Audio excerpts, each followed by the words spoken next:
कसला विचार करते? अरे नेक्स्ट मंथचा कॉन्टेंट आहे, पण काही इंटरेस्टिंग सुचतच नाहीये सोशल मीडियासाठी. अरे एवढंच ना, आपले जे आजचे गेस्ट आहेत ना, त्यांच्याकडे एकापेक्षा एक कंटेंटच्या आयडिया आहेत. तुला कळेल आणि तुम्हाला पण. चला.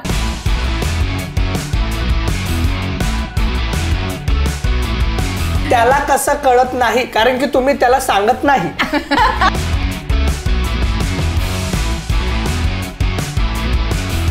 तो फोन फेक, नाही तर मी चालली माहेरी.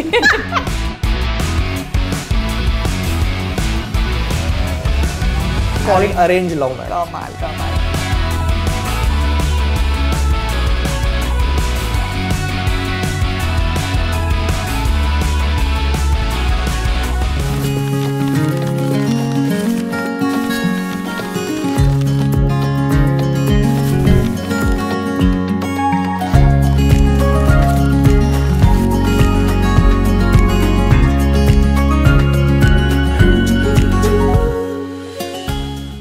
नमस्कार, मी रुजुता देशमुख.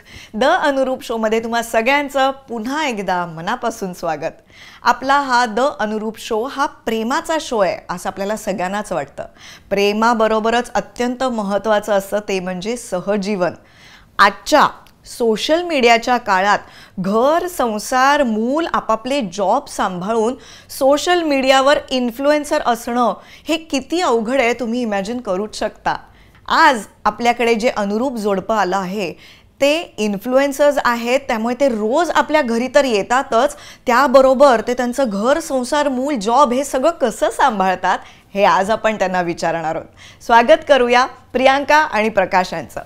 नमस्कार. नमस्कार. तुम्हा दोघांचाही द अनुरूप शो मध्ये मनापासून स्वागत. थँक्यू. छान वाटतंय तुम्हाला आज इथे बघून. एरवी आम्ही तुमचे व्हिडिओज बघत असतो आणि हसत असतो. तुम्हाला कसं वाटतंय द अनुरूप शो मध्ये येऊन? खूप खूप छान वाटतं ऍक्च्युली. म्हणजे I guess we are so much excited. कालपासून असंच चाललं होतं की काय होईल, कसं होईल. आधी याच्या आधी पण बरेचसे पॉडकास्टमध्ये आम्ही गेलो आहेत, पण आय गेस हे याचं थोडं एक्साइटमेंट नेक्स्ट लेवलच होतं. सो खूप खूप आभार अनुरूपचे बोलवल्याबद्दल.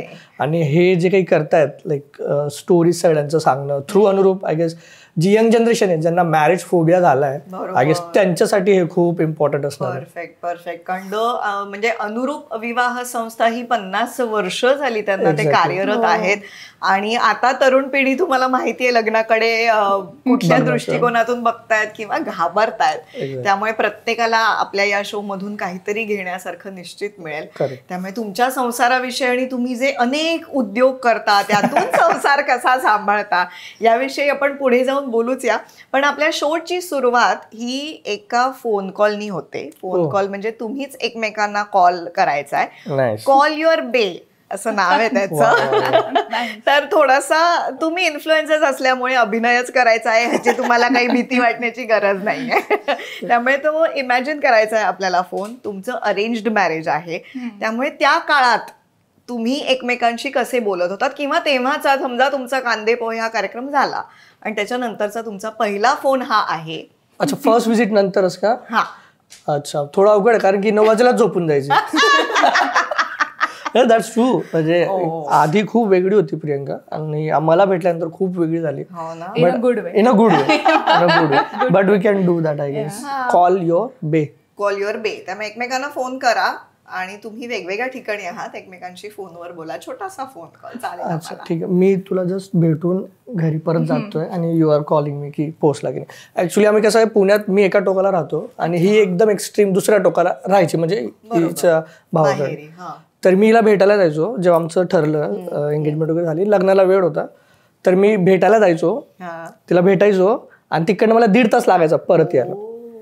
कधी कधी तर असं व्हायचं, मी माझं ऑफिस हिंजवडीला आहे, लंच ब्रेक असतो ना, जर आम्हाला वाटलं भेटायचं आहे, मी लंच ब्रेक स्किप करून हिचं ऑफिस शिवाजीनगरला होतो, शिवाजीनगरला जायचो, तिला भेटायचो अर्धा तास, जेवढा हिचा लंच टाइम असायचा, हिला भेटायचो, सोबत लंच करायचो, मग परत ऑफिसला यायचो 1 तासात आणि ऑफिसवाल्यांना न कळता नंतर जागेवरती बसूनच डबा खायचो. आय कॅन इमॅजिन हिंजवडीवरनं शिवाजीनगर म्हणजे, आणि हिंजवडीचं ट्रॅफिक सध्या काय झालंय बापरे. म्हणजे हे काय अरेंज मॅरेज वाटत नाहीये मला, हे तर लव्ह मॅरेज आहे. Arrange love marriage, we call it arrange love marriage. कमाल. तर तेव्हा तुम्ही फोन केला, आता करा. खूप डिफिकल्ट आहे, कारण की मी पहिले बोलायचीच नाही. हाच बोलायचा, मी फक्त ऐकायचे. तर माझा पहिला प्रश्न नेहमी असा असायचा, तू पोहोचला का, पोहोचल्यावर मेसेज कर, पोहोचल्यावर कॉल कर. So as soon as he reach, तू पोहोचला का? हा पोचलो ना. बाय द जेवलीस का? टिपिकल. हो हो हो, जेवण झालंय ना. जेवण झालं. हो, तुझं तू कधी करणारच आता? आता काय तुला भेटून पोट भरलं माझं, काही जेवणाची गरज नाही आता. फिल्मी असंच नाही ना प्रेमात पडली ते एफर्ट्स. त्यानंतर मी ब्लँक. ती झोपून झाली. आता काय बोलायचं? तिचं झालं ना, पोचणार हा ठीक आहे, मी झोपते आता. संपला संपला संवाद. छोटे फोन Yes. असायचे तुमचे. म्हणजे असं बरेचदा असायचं की हा कॉल करायचा आणि by the time I have slept, मी झोपून जायचे. म्हणजे I was so into that mode. पण मग तो जो अर्धा तास तुम्ही दुपारचे भेटायचा तेव्हा तरी बोलायचा. Yes yes yes. तेव्हा दिवसभराचं आता, कारण की तेव्हा असं होतं ना की आठवड्यात आम्ही 1-2 तास भेटणार आहे, तर मग ते सगळं आठवड्याभराचं एकदा बोलून घ्यायचं. शॉपिंग वगैरे कुठे काय जायचं वीकेंडला, सगळं प्लॅन सगळं प्लॅन करायचं. But I miss this actually. I don't think so आपण असं काही रोमॅन्टिक बोलायचं नाही. कारण प्रॅक्टिकल, कारण की मी पर्सनली खूप शाय होती, आता नाहीये, पण I was very very very shy. तर मला टू इन्फ्लुएन्सर येस आपण जाणून घेऊया. त्यामुळे मी याच्यात खूप कमी बोलायचे. आणि ती खूप म्हणजे यू जस्ट इमॅजिन की we are like extreme opposite. हा, ते तर मला वाटतं ना देव मांडूनच ठेवतो हे सगळं, की 2 वेगवेगळ्या माणसांना एकत्र करायचं आहे आणि खेळा तो खेळ संसाराचा, हो की नाही? करेक्ट. आता मला अगदी तुमची गोष्ट सांगा, काय कसं ही 2 माणसंच कशी सुचली आहेत आई वडिलांना एकत्र आणण्यासाठी, आणि कांदे पोहे हा कार्यक्रम कसा झाला? Let me start. सो जसं आपण म्हणतो असं मल्टिपल प्लॅटफॉर्म्सवर रजिस्टर केलं होतं. आणि माझी आई होती जी ऍक्टिव्हली लेफ्ट स्वाईप आणि राईट स्वाईप करायची ऑन बिहाफ ऑफ मी. तर ह्याचा ना एक प्रॉपर म्हणजे नो ऑफेन्स टू एनीवन, असं त्यांनी सूट घातलं जसं ते लग्नात ते वेटर्सने सर्व करायला. He was wearing that kind of a सूट, आणि त्याने तो फोटो टाकलेला आणि असा मोठा काळा चष्मा. मला जितक्याही प्लॅटफॉर्मवर मला आणि आईला दिसायचा ना, we use to swipe left, दाखव हा, म्हणजे असं व्हायचं. इंटरेस्टिंग स्टोरी आहे, but you should everyone should. कारण की the first thing is looks ना. मला माहित नाही तुझा आवाज कसा आहे, everyone is software engineer these days. So तसं होतं माइंडसेट. सो ते होतं. पण मग एका दिवशी माझं आणि आईचं जरा वादावादी झाली. इट वॉज अ फ्रायडे आणि आई म्हटलं तुला चांगले मुलं नाही येते बघायला अँड ऑल दॅट. म्हटलं ठीक आहे. आणि नेमकं परत हाच दिसला. म्हटलं प्लॅटफॉर्मवर रिजेक्ट झालो, तिसऱ्या प्लॅटफॉर्मवर दिसलो. देन आय वॉज लाईक चला ठीक आहे, डिसेंट आहे, let me do the right swipe. मग राईट स्वाईप केलं. यांनीच फोन केला बिकॉज याच्या फॅमिलीकडनं कोणी कोऑर्डिनेट नव्हतं करत, हा स्वतः सगळं बघायचा. तर माझ्या वडिलांनी फोन उचलला आणि fortunately my parents were so open minded. They were like तू जाऊन भेटून ये पहिले, कांदे पोहे नंतर बघू, तू पहिले भेटून घे, तुला आवडतंय का, पटतंय का, and then you tell us काय करायचंय. सो पहिल्या भेटीला गेलो, दुसऱ्याच दिवशी भेटायला गेलो आम्ही. काही फोन नाही, काही नाही, no exchange of messages, nothing. हा माझ्या वडिलांशी बोलला. मी दुसऱ्या दिवशी डायरेक्ट भेटायला गेलो. सर चुकीच्या ठिकाणी पोहोचले. मी थांबली एका ठिकाणी, वेट करते मी. माझं चहा कॉफी सगळं ऑर्डर करून झालं. आणि टिपिकल जसं असतं CCD मध्ये भेटायचं तसंच सिनारिओ होतं. मी वेट करते अर्ध्या पाऊण तासानंतर आलेला तो पण फुल रेनकोट घालून, एकदम जुलै ऑगस्टचा महिना होता. 17 ऑगस्ट. म्हटलं यार हा कसा आलाय, थोडं काय सफिस्टिकेटेड. आणि मी फुल कार वेअरनी घालून एकदम डिसेंट ड्रेस घालून आलेली. म्हटलं यार हा कसा आलाय. म्हटलं माय फर्स्ट थॉट वॉज नाही. पण मग त्याला दुरून येताना बघितलं ना, he was having that big smile on his face. Then I fell for it की यार हा क्यूट आहे, we can think about him. असं झालं. Then he reached. मग बसलो. आणि फर्स्ट टाइम म्हणजे याच्या आधी पण मी 3-4 मुलांना असंच CCD वगैरे मध्ये भेटलेले. अँड अर्ध्या पाऊण तासात डिस्कशन कम्प्लीट होऊन जायचं, संपून जायचं. सो तेव्हा एक कळायचं की बाबा कसं आहे नाही आहे. पण याच्यासोबत मी 4 तास बसले पहिल्याच भेटीत. So we were discussing for entire 4 hours. मी अर्धा तास बोलली असेल, बाकीचे 3.5 तास हा बोलला. ते लग्नाच्या आधीच होतं. सो असं आमचं डिस्कशन तिथनं चालू झालं. अँड तेव्हा माझं 2च अटी होत्या. मला पुण्यातला हा मुलगा हवाय, मला ऑनसाईट वाले भरपूर येत होते, तिथे नाही जायचे कारण की I will not be able to bear that distance from my parents. मला पुण्यातच राहायचं आणि मला जॉब करू देणारा मुलगा हवाय, कारण की भरपूर फॅमिलीज आधी ज्या आल्या होत्यात ना त्यामुळे शिकायचं नाही किंवा जॉब नाही करायचं. And they were educated. म्हणजे even the mother in laws were graduated, पण ते पण अशा म्हणत होत्या की पुढे शिकायला नको. म्हणजे माझं एक स्थळ याच्यानेच गेलं होतं वेन आय टोल्ड देम की मला PhD करायची इच्छा आहे, पण फक्त इच्छा बोलले and then they rejected on that. आश्चर्य वाटतं काळात पण असं कोणीतरी आहे शिकलेली माणसं. तर ते तसं झालंय. देन माझ्या 2च अटी होत्या, बाबा मला पुण्यातला हवाय आणि जॉब करू देणारा हवाय, कारण की मला जॉब करायची फार हाऊस. तर ते तर बेसिक आहे. I also wanted the same thing. आणि मग म्हटलं ते जर त्यांनी हो म्हटलं आणि फिर तो मेरा क्लिअर था. आणि माझं तेच होतं की मला पुण्यात जॉब करणारीच मुलगी हवी. म्हणजे काही असं मला वेगळं. आणि ऑलवेज आय थिंक की बाबा जर मुली एवढं कष्ट घेतात, शिक्षण घेतात, डिग्री घेतात, they excel in their education, मग त्याचा काहीतरी उपयोग व्हायला पाहिजे ना. They should work and I guess boys should support that. म्हणजे का नको त्यांनी जॉब करायला. हा जो पुरुषांचा न्यूनगंड असतो ना की अरे नाही. आणि by the way I am just graduate, she is post graduate, ती MBA, मी फक्त सॉफ्टवेअर म्हणजे इंजिनिअरिंग केलंय. बट मला खूप प्राऊड वाटतं की शी हॅज डन मास्टर्स.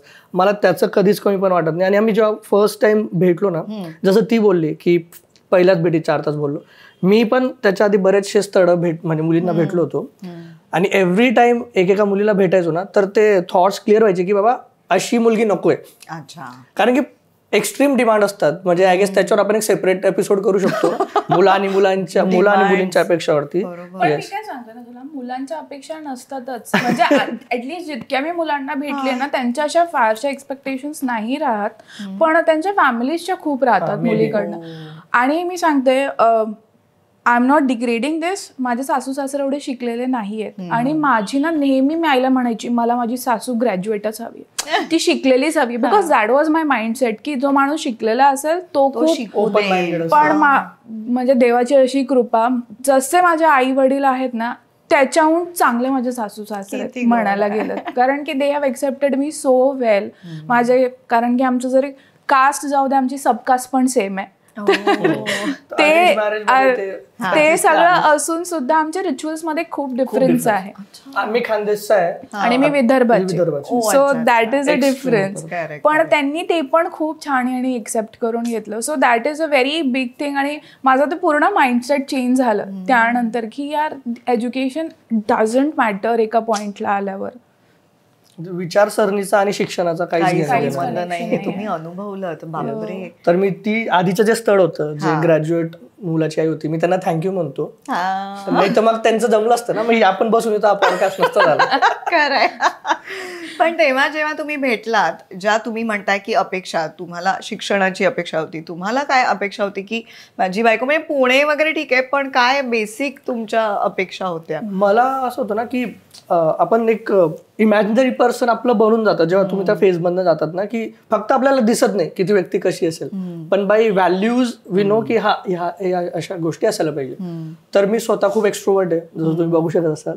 आणि मी डान्स पण करतो, मी थिएटर पण केलंय, माझी स्वतःची डान्स अकॅडमी होती, मी 3 वर्ष जॉब सोबत डान्स शिकवायचो.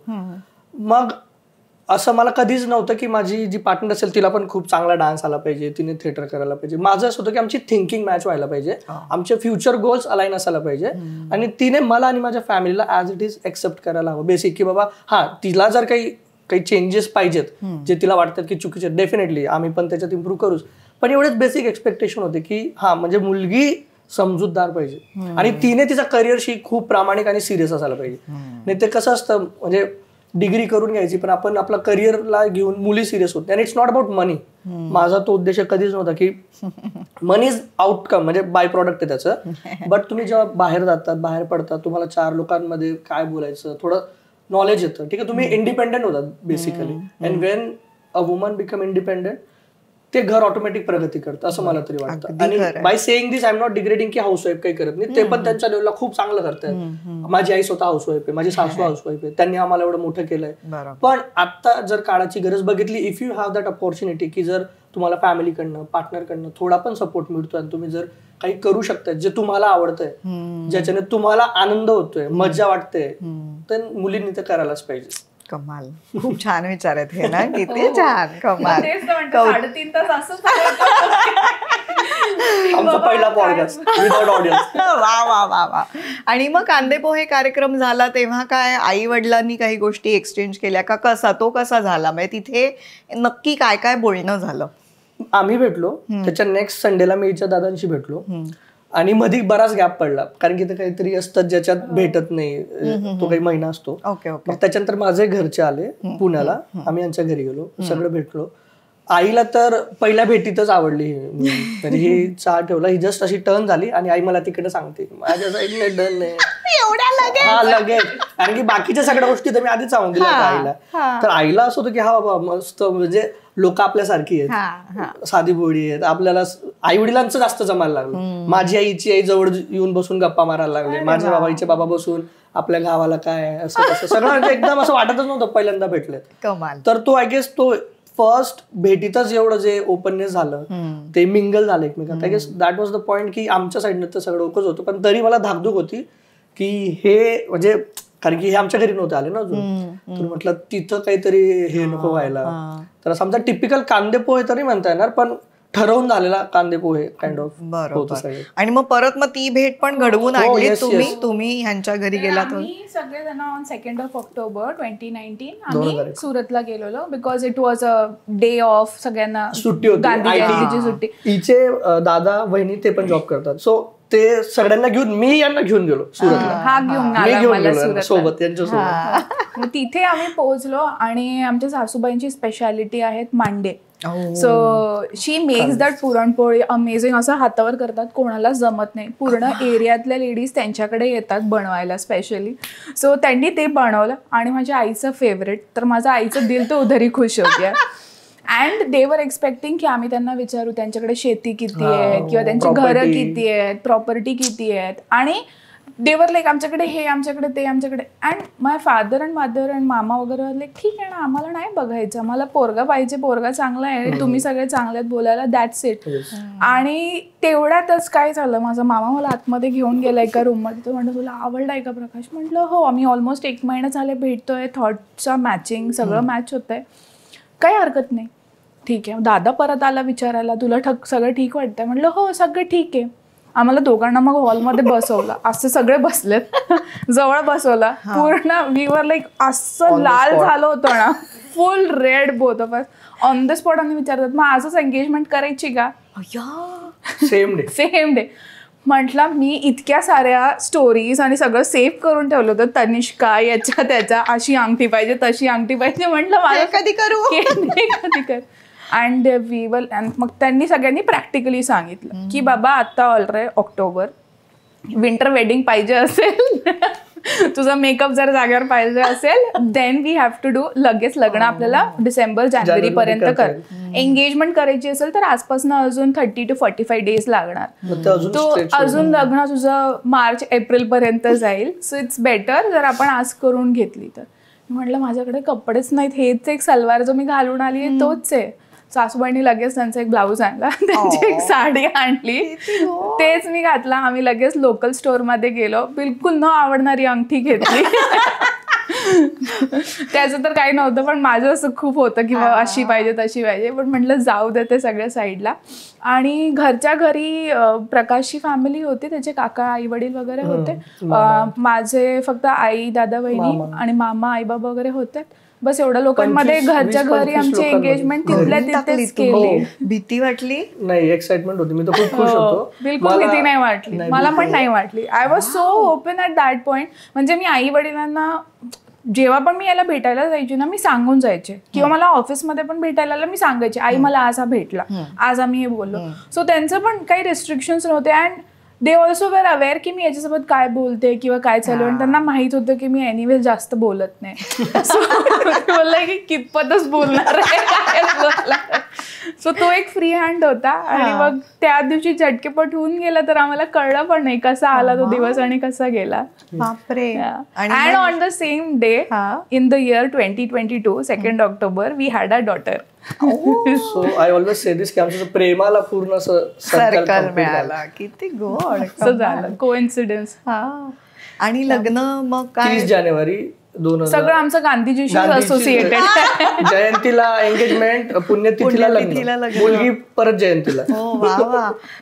कमाल. त्यानंतर मग हा तर सुरतला जायचं नाही फ्रिक्वेंटली. सो मधी मग आई सासू सासरेच इकडे यायचे. सो काही दागिने वगैरे घ्यायचे तेव्हा. But both of our families like आम्ही तुमच्या काही शॉपिंग मध्ये पडणार नाही. तुम्ही दोघं बघा आणि तुम्ही तुमचं वीकेंड बघा. जी शॉपिंग करायची करा. आम्हाला महत्वाची कामं करू द्या. पत्रिका, हॉल, हे ते आम्ही बघू. तुम्ही तुमचं शॉपिंग, ज्वेलरी, दागिने तर तुम्ही तुमचं बघत बसा. आम्ही दोघांनीच आमची शॉपिंग केली. लिटरली आम्ही दोघांनी. साडी मेन लग्नाची आमच्या दोघांच्या चॉईस, याचा ड्रेस आमच्या दोघांच्या चॉईस. सो ते विकेंड्सवर मज्जा केली होती फार.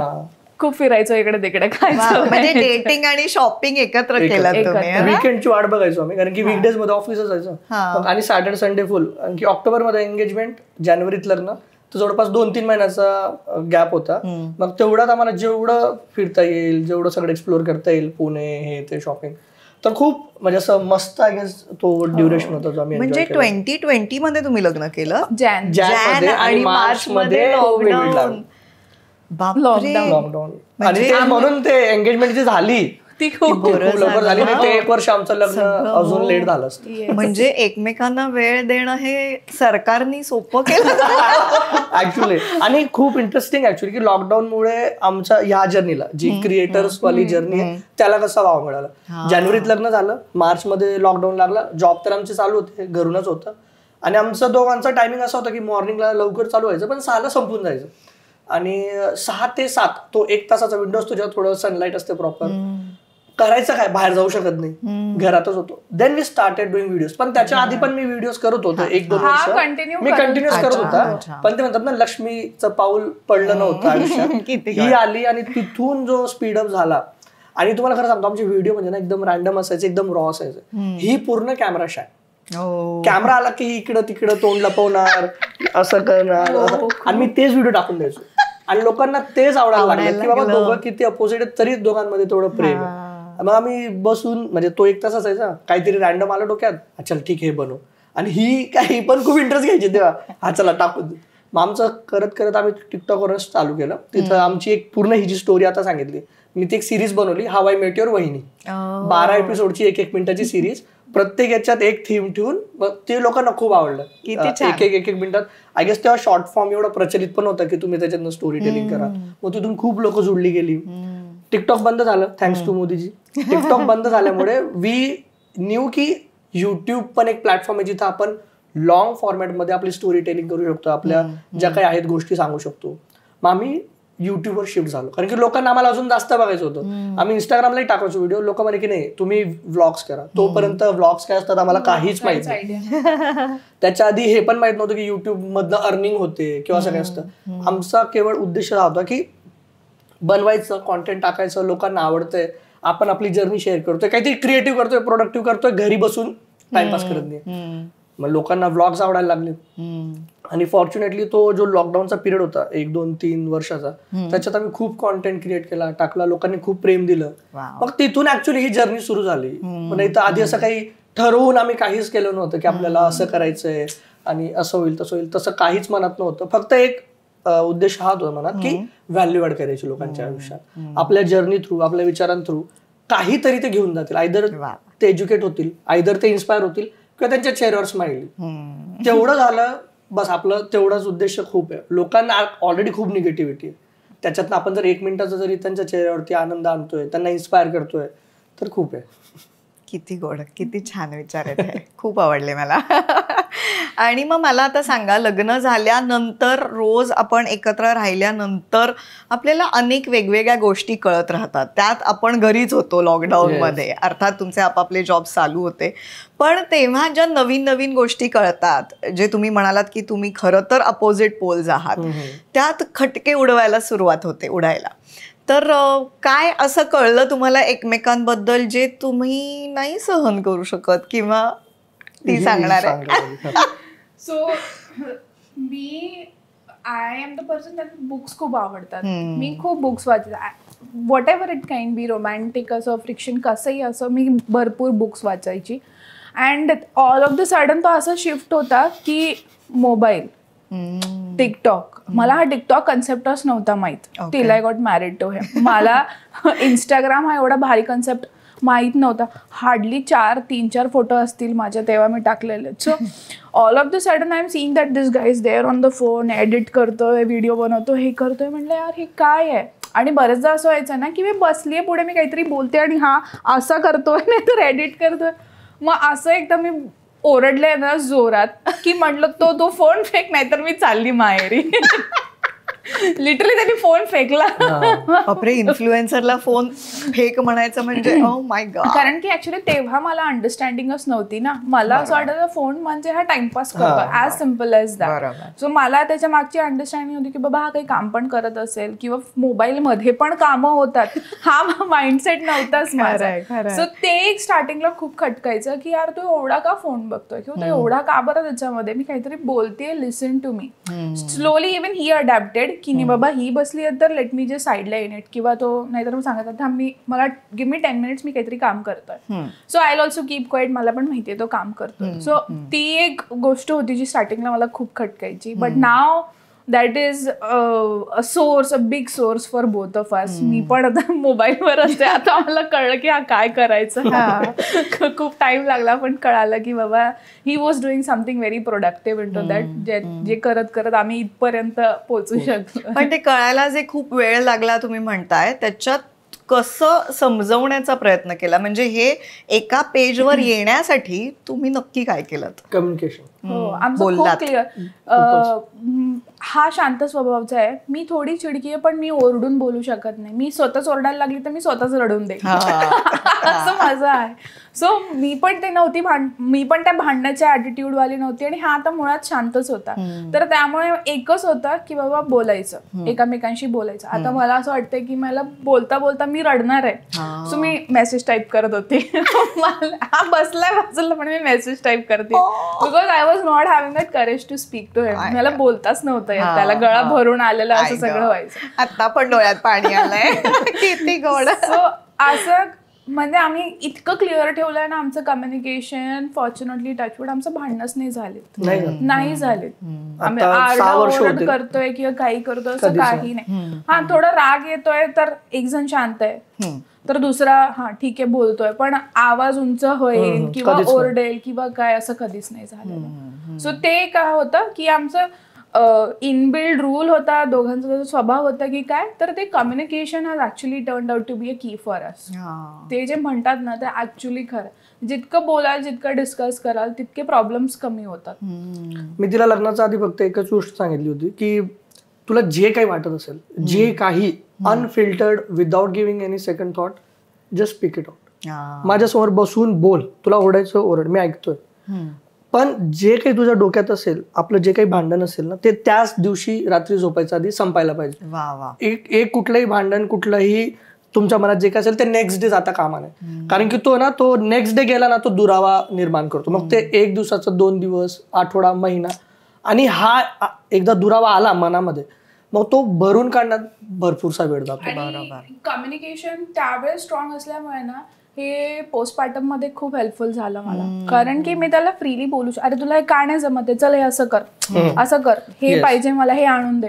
So it was very open. असं नाही की मैं मन में सोच रही हूँ की हे का नाही करत आहे, हा असं का नाही करत आहे, याला तर हे कळायला पाहिजे होतं, ते निघून गेलं होतं. एक्झॅक्टली. सो मुलींनो, जे कोणी बघतायत, त्याला कसं कळत नाही कारण की तुम्ही त्याला सांगत नाही. तुम्हाला जर वाटतं की अरे हे त्याला समजायला पाहिजे तर तुम्ही त्याला सांगायला पाहिजे. बोला. As simple as that. तुम्हाला काही एक्सपेक्टेड आहे, बोला. तुम्हाला काही पटत नाहीये, बोला. तुम्हाला काही हवंय, बोला. मुलांचं एकदम प्रॅक्टिकल असतं. हा आता हिच्या डोक्यात काय चाललंय, माझ्या डोक्यात दुनियावरच्या गोष्टी आहेत, मला कसं कळणार. She should speak and tell me ना. तर मुलींनो बोला, जे काही असेल अनफिल्टर्ड. तुम्हाला वाटतंय ना, मोकळा व्हा आपल्या पार्टनरकडे. मला असं वाटतं ना, एक तुमची हक्काची व्यक्ती जी तुमची पार्टनर असायला पाहिजे, की जिथे तुम्ही सगळंच काही अनफिल्टर्ड सुख दुःख मन मोकळं करा. आणि जोपर्यंत तुम्ही करत नाही ना, आपल्या मनातल्या मनात ठेवणार ना, तो दुर्वा निर्माण होत जाईल. आणि मुलांना तुम्ही पण ऐकून घ्या. प्रत्येक याच्यात काय होतं ना, आपण ऐकण्याची ऍक्टिंग करतो. काय व्यक्ती बोलतोय ते आपण खरं ऐकत नाही. आणि त्याचं बोलण्याच्या आधीच हा ठीक आहे ना, मग अरे सांगतोय व्यक्ती तर काहीतरी प्रॉब्लेम असेल ना. फक्त बोलून ऐकून घ्या आणि बघा किती फरक पडतो. खूप फरक पडायला. Like communication should be like top most thing. आणि त्याच्या आधी पण मला वाटतं रिस्पेक्ट. जर तुम्ही एकमेकांचा रिस्पेक्ट नाही करत आहे ना, तर तो कम्युनिकेशन बिल्डअप नाही होणार. कम्युनिकेशन बिल्डअप नाही होणार तर प्रेम कुठून येईल. तर ते स्टेप बाय स्टेप आहे. तुम्ही आधी एकमेकांची रिस्पेक्ट करा. आणि वेन आय से रिस्पेक्ट म्हणजे असं नाही की जाऊन पाया पडा एकमेकांचे, नाही. Respect the way that person is. ही जशी आहे तसं तिला एक्सेप्ट करा. तिच्या काय आवडी निवडी आहे, ती काय म्हणते, तिच्या ओपिनियन्सला, तिच्या डिसिजनला रिस्पेक्ट करा. तो खरा रिस्पेक्ट आहे. रिस्पेक्ट म्हणजे असं नाही की हा आपण तोंडावरती चांगलं बोलतोय पण तिच्याच मागे तुम्ही तुमच्या वडिलांना तिच्या बद्दल काही वाईट बोलतायत किंवा तिला नावं ठेवतायत कसं, तो रिस्पेक्ट नाहीये. तर आय गेस ह्या 2-3 गोष्टी बेसिक जे पिलर्स आहेत ना, ते असले ना मग तुमचा संसार खूप सुखाचा आणि आनंदाचा जाईल. आणि तुम्ही लॉकडाऊन मध्ये दोघंच होतात की आई वडील घरात? भाऊ होता माझा लहान, ओके, दीपक. तो अजूनही आमच्या सोबतच आहे. अच्छा. हा, तर आय गेस म्हणजे तो त्याचा इंजिनिअरिंग पासून माझ्यासोबतच आहे. मी जेव्हा बॅचलर होतो तेव्हाही माझ्यासोबत होता. ओके. तो माझा भाऊपेक्षा माझा मुलगा सारखाच झालाय. आणि फॉर्च्युनेटली प्रियंकाने पण ते एक्सेप्ट केलं. That is a very big thing. म्हणजे आय डोंट नो बाकीचं अजून ठिकाणी कसं होतं, पण ती आली ना तर तेच म्हणतोय, माझ्या साईडनं जेवढं एक्सेप्टन्स असेल त्याच्याहून तिच्या साईडनं जास्त होतं. दीपक सोबत ती ऍडजस्ट झाली, माझ्या फॅमिली सोबत ऍडजस्ट झाली. इव्हन मी याचं नेक्स्ट स्टेप पुढे जाऊन असं सांगेल, सगळे पण माझ्याबरोबर ऍडजस्ट झाले, तुझ्यासोबत तर ऍडजस्ट झाले. पण गेली. मग बघा नाही का, मुलगी आल्यानंतर घरातलं वातावरण किंवा विचारसरणी कशी बदल होते. एक एक्झाम्पल द्यायचं फक्त. ही जेव्हा पहिल्यांदा आमच्या घरी आली, तिथं थोडं टिपिकल साडी वगैरे घालणं आमच्या इथं होतं आधी. माझा भाऊ आहे, त्याचं लग्न झालंय, त्याची पण वाईफ आहे गुड्डू आणि रिंकू, ते सुरतला असतात आईबाबांसोबत. तर प्रियंकाला पहिल्यांदा ठीक आहे सगळं व्यवस्थित झालं. दुसऱ्यांदा आम्ही जेव्हा गेलो तर तिला साडीमध्ये थोडं हे होतं, ऑकवर्ड होतं. पूर्ण तिला असं असतं की full salwar kameez, long sleeves, dupatta असं कवर्ड राहायची सवय. And all of the sudden मी जे पण ठिकाणी पहिले जॉब करायची, sari was a mandate over there. मी ट्रेनिंग घ्यायची, 6-7 तास उभी राहायची, वेअरिंग अ साडी. मला साडी घालायला काही प्रॉब्लेम नव्हता. पण मला त्याच्यामध्ये बसून ऑब्व्हियसली कामं करणं, हे करणं, आणि पुण्यात राहून डायरेक्ट सुरतला जाणं, वेदर इज कम्प्लिटली डिफरंट. खूप एक्स्ट्रीम ह्युमिड असायचं. And I use to feel very uncomfortable. मग मी असंच एकदा सासूबाईंना बोलली, म्हटलं ना मला साडी घालायला जमत नाहीये. तर हर फर्स्ट क्वेश्चन वॉज का आपण तू तर घालते चांगली, पटापट घालतेस, तुला पटापट कामं पण जमतात त्याच्यात. मग म्हटलं बघा माझी ना पाठ उघडी राहते, माझी कंबर उघडी राहते, माझे स्लीव्स छोट्या असतात साड्यांचे, आपण मोठे शिवत नाहीत, आणि मग आपण पैजामा नाही घालत तर मला अनकम्फर्टेबल वाटतं. आणि शी वॉज लाईक हे कारण आहेत तुझे, तुझी पाठ आणि कंबर दिसतीये म्हणून तुला. म्हणलं मला नाही, मला खूप कॉन्शियस वाटतं माझ्या बॉडीला पण घेऊन. म्हटलं मी साडी रेग्युलर नाही घालू शकत, कारण मी पूर्ण टाइम ना पदर अशी घेऊन राहायची, बिकॉज मला ते ना फिलिंग नाही आवडायची, अंग दिसतंय असं वाटायचं. सो शी वॉज लाईक हा घाल ना, काही हरकत नाही. सो मग me she has made that huge change. कारण की काही लोकांसाठी मोठं नसेल, बट कोणत्याच सुनांनी असं म्हटलेलं नाही. आईंच्या सिस्टर्स आहेत, त्यांच्या जाऊबाई आहेत, सगळ्याच आणि साड्या घालायच्यात. त्या माझ्यापेक्षा लहान पण होत्या वयाने, तरी त्या साड्या घालायच्यात. And then she understood my point. मग सासऱ्यांशी पण त्या बोलल्यात, ते म्हणून हा मला काही हरकत नाही, घाल, तुला सलवार घालायचं असेल तर इथे येऊन. म्हणजे पुण्यात तर पूर्ण फ्रीडम होतं, पण सुरतला सगळे नातेवाईक जवळपासच राहायचे. So that was. मग मी सलवार घालायला लागली अँड माय सासूबाई वॉज लाईक मग लहानीची जाऊबाई आहेत, तू पण घाल ना, काही हरकत नाही. So after 5 years of her marriage ती पहिल्यांदा she started wearing salwar kameez and she was like वा किती बरं वाटतंय. तिने तुझे आभार मानले असतील की थँक्यू. आता असं झालंय की आम्ही सगळे, इव्हन मदर इन लॉला कधी कधी म्हटलं तुम्ही घाला ना सलवार, चांगलं वाटतं. मग ते पुण्यात येऊन कधी कधी सलवार. तर हा खूप म्हणजे माझ्यासाठी तरी मोठा शिफ्ट मी जेवढं बघितलंय. काही लोकांसाठी वाटेल अरे हे काही छोटी गोष्ट आहे, पण त्यात तुम्ही लहानपणापासून बघितलं असेल ना. तर मोठा चेंज आहे. So all thanks to her and all thanks to my parent as well की त्यांनी याचा बाव नाही केला, अरे हे काय सांगतोय पोरगी. कारण की काय होऊन जातं कधी वेळेस मुलगी शिकलेली असली म्हणजे ती रूढ असेल तिला त्याचा गर्व असेल, ती खूप म्हणजे आपण ना बनवत जातो एखाद्या व्यक्तीबद्दल, पण जेव्हा ऍक्च्युअल मध्ये ते होत गेलं तेव्हा समजलं की अरे नाही, हा आपला सगळा गैरसमज आहे.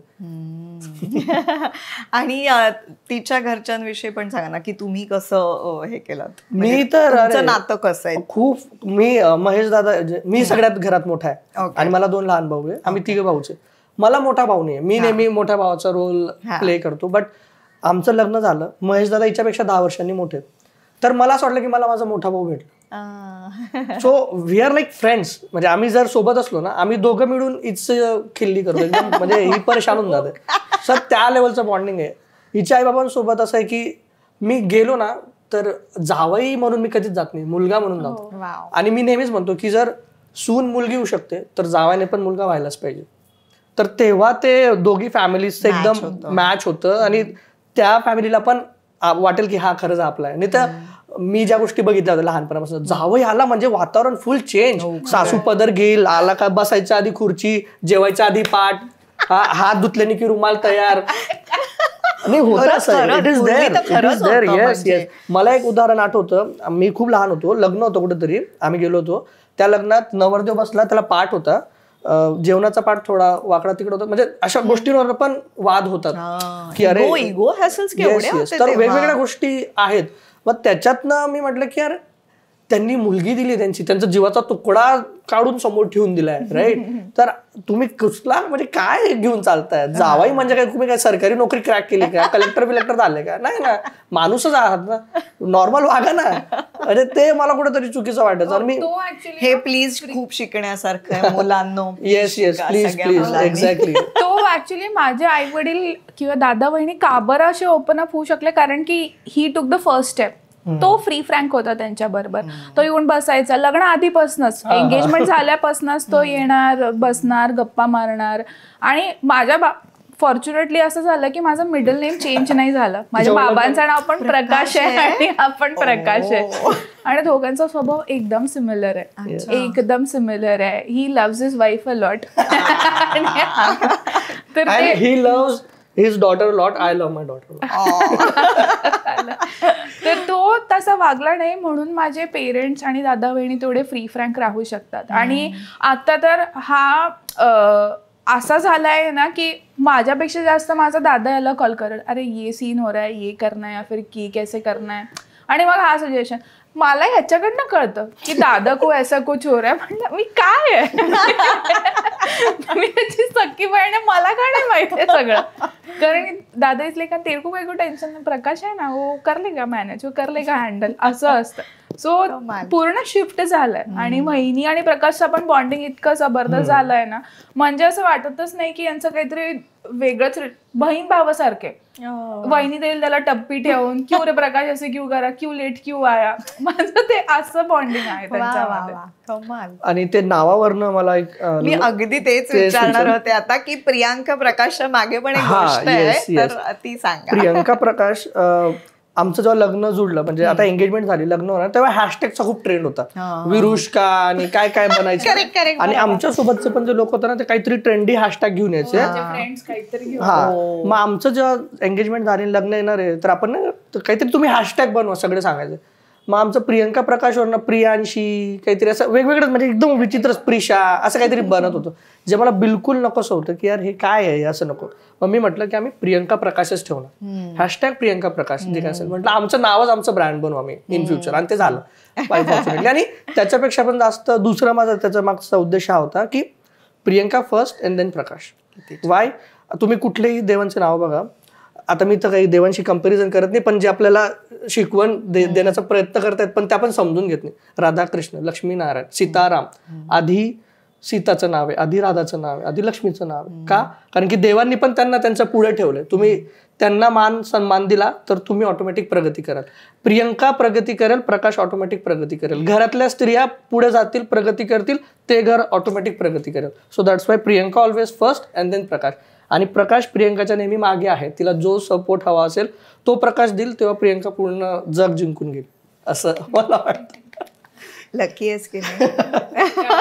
तर नावावरनं जसं आठवलं, प्रियंका बोलली की तिचं मिडल नेम सेम आहे, पण तिचं लास्ट नेम पण सेमच ठेवलंय. म्हणजे तिचं लग्नाआधी नाव होतं प्रियंका प्रकाश राऊत, लग्नानंतर पण तिचं नाव आहे प्रियंका प्रकाश राऊत. कमाल. बऱ्याचदा काय वाटतं लोकांना, आता जसं माझं महाजन आहे, तर असं वाटत होतं की चेंज करतील की काय, पण आम्ही दोघांनी बसून एक दिवशी विचार केला की काय फरक पडणार आहे. लेट्स से राऊत जरी राहू दिलं, आमच्या प्रेमात काही फरक पडतोय, ती माझी बायको आहे, मी तिचा नवरा, याच्यात काही फरक पडणार आहे का. रॅदर जर तिने महाजन केलं, सगळे डॉक्युमेंट्स चेंज होतील तिचं. आणि मी HR बॅकग्राऊंडची असल्यामुळे मला माहिती ऑफिसमध्ये किती प्रॉब्लेम व्हायचे, त्यांचं बॅकग्राऊंड व्हेरिफिकेशन व्हायचे. अरे भाई तू नेहा शर्मा कहाँ से होगी, तू तो नेहा पुजारी आहे, सगळं तुझं रेड रेड का दिसतंय, सगळं पोलीस व्हेरिफिकेशन का बरं येत आहेत आमच्याकडे. And then she was like हे घे माझं मॅरेज सर्टिफिकेट. अरे भाई आता मग मी कसं करू, because I have seen that entire circle in my HR journey की खूप प्रॉब्लेमॅटिक आहे लेडीजसाठी आणि काही फरक नाही पडत. शेवटी तिला आम्ही नेहाच म्हणतो, तिचं सरनेमशी आम्हाला काही घेणं देणंच नाही राहत. सो ते पण एक मी डिस्कस केलं प्रकाश बरोबर की माझ्या मार्कशीट्स पासून सगळ्या याच्यात मला खूप प्रॉब्लेम्स येतील. सो इट्स बेटर की जसं चालू आहे तसं चालू द्या. आणि त्याच्याने काहीच फरक पडत नाही. म्हणजे जे मुली स्पेसिफिकली जर बघतात तर तो म्हणजे, आणि मुलं पण तुम्ही हट्ट नका करू की सरनेम चेंज झालं म्हणजेच तू माझ्या घराची सून झाली, ते काही फरक पडत नाही. पण त्या एका गोष्टीमुळे तिला बराचसा त्रास होणार आहे. आणि तुमचं येणार जे मुलं बाळ असतील त्यांना पण परत डॉक्युमेंट्समुळे खूप त्रास होतो. आणि ते जर टाळायचं असेल तर मला वाटतं हे पण कुठेतरी थोडं चेंज व्हायला पाहिजे की बाबा सरनेम चेंज केलं म्हणजेच तिने मला एक्सेप्ट केलं आणि ती माझ्या घराची सून झाली, हे कुठेतरी असं काही नाहीये. त्याचा काहीच फरक पडत नाही, कुठेच नाही, कुठल्याच लेवलला नाही. कमाल. तुमच्या दोघांची लहानपणं कुठे गेली आहेत? अच्छा, माझं तर जसं ऍक्च्युली लोकांना असं वाटेल की हा सुरत बऱ्याचदा बोलतोय, गुजराती तर नाहीये. तर I am born and brought up in Surat, कारण की बाबांना जॉब तिथे आहे. तसं आम्ही आहे धुळ्याचं. धुळे, आता परत धुळे, जळगाव, नंदुरबार हे 3-4 रिजन मिळून बनतो खानदेश. जसं विदर्भ, मराठवाडा आहे, तर तसं खानदेश मध्ये आमचं गाव होतं. बट बाबा लहान असतानाच सुरतला चालले गेले, कारण की इकडे तेवढं रोजगाराच्या संधी नव्हत्या. पण तरीही मग भाषेत ती खानदेशी टच आहे. सुरतला खानदेशी टच तर आहेच, आता तुम्हाला दिसत पण असेल. तुम्ही बघते ना व्हिडिओज, त्यामुळे तुमची जी सिरियल आहे कळत न कळत, माझा ळचा डवून जातो. कडत नाही तर तो आहे, अजूनही आहे. Gujarati is way better, 100 times better than his Marathi. कारण बालपण तिथे गेलं त्याच्यात. आणि माझं पूर्ण म्हणजे बाबा गव्हर्नमेंट जॉबमुळे असल्यामुळे we were just moving around.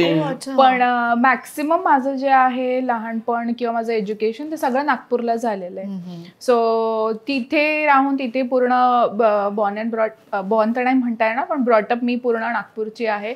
So विदर्भासाठी एक माझं वेगळंच प्रेम आहे. So that is where I have grown up. आणि खूप मल्टिपल कल्चरशी जुळण्यात आलं होतं, कारण की गव्हर्नमेंट जॉबमुळे असल्यामुळे भरपूरशे रिजनचे लोक एकाच ठिकाणी एकाच कॉलनीमध्ये राहतात. तर खूप जम्बलअप होतं कल्चर पर्स्पेक्टिव्हनी, भाषांच्या पर्स्पेक्टिव्हनी. पण मग पुण्यात शिफ्ट झाले अँड देन कल्चर कळालं, गणपती कळाले. सो असं हळूहळू कळालं की ओ बाबा अशी पद्धती असतात, असे रिच्युअल्स असतात. माझी बहिणी भोपाळची असल्यामुळे आमच्या घरात हिंदी जास्त बोललं जातं. वहिनी फुल हिंदीमध्ये बोलते. आणि मग अल्टिमेटली काय झालं, आमच्या घरी पण आम्ही सगळे हिंदीत बोलायला लागलो. सो प्रकाश बरोबर तर मी 50-50 बोलते, अर्ध हिंदी अर्ध मराठी. माझ्या मुलीबरोबर आम्ही पूर्ण मराठी बोलतो. पण माझा दीर असतो, आमचं म्हणजे आम्ही क्लिअरली मराठी बोलूच नाही शकत. दोघं जण एकमेकांशी बोलायला गेलं, आमचं तोंडात ना हिंदीच निघतं बाय डिफॉल्ट. तो मला कधीच वहिनी नाही म्हटलं, तो नेहमी भाभी म्हणतो. आणि आम्ही त्याच टोन मध्ये बोलतो. म्हणजे काय माहित असं काय, सर्व धर्म समभाव आहे तुमच्याशिवाय. गुजराती आता मुलीला गुजराती पण यायला गेले. आणि हा स्टार्टिंग म्हणजे मला खानदेशी बद्दल तेवढी आयडिया नव्हती वेन आय गॉट मॅरिड.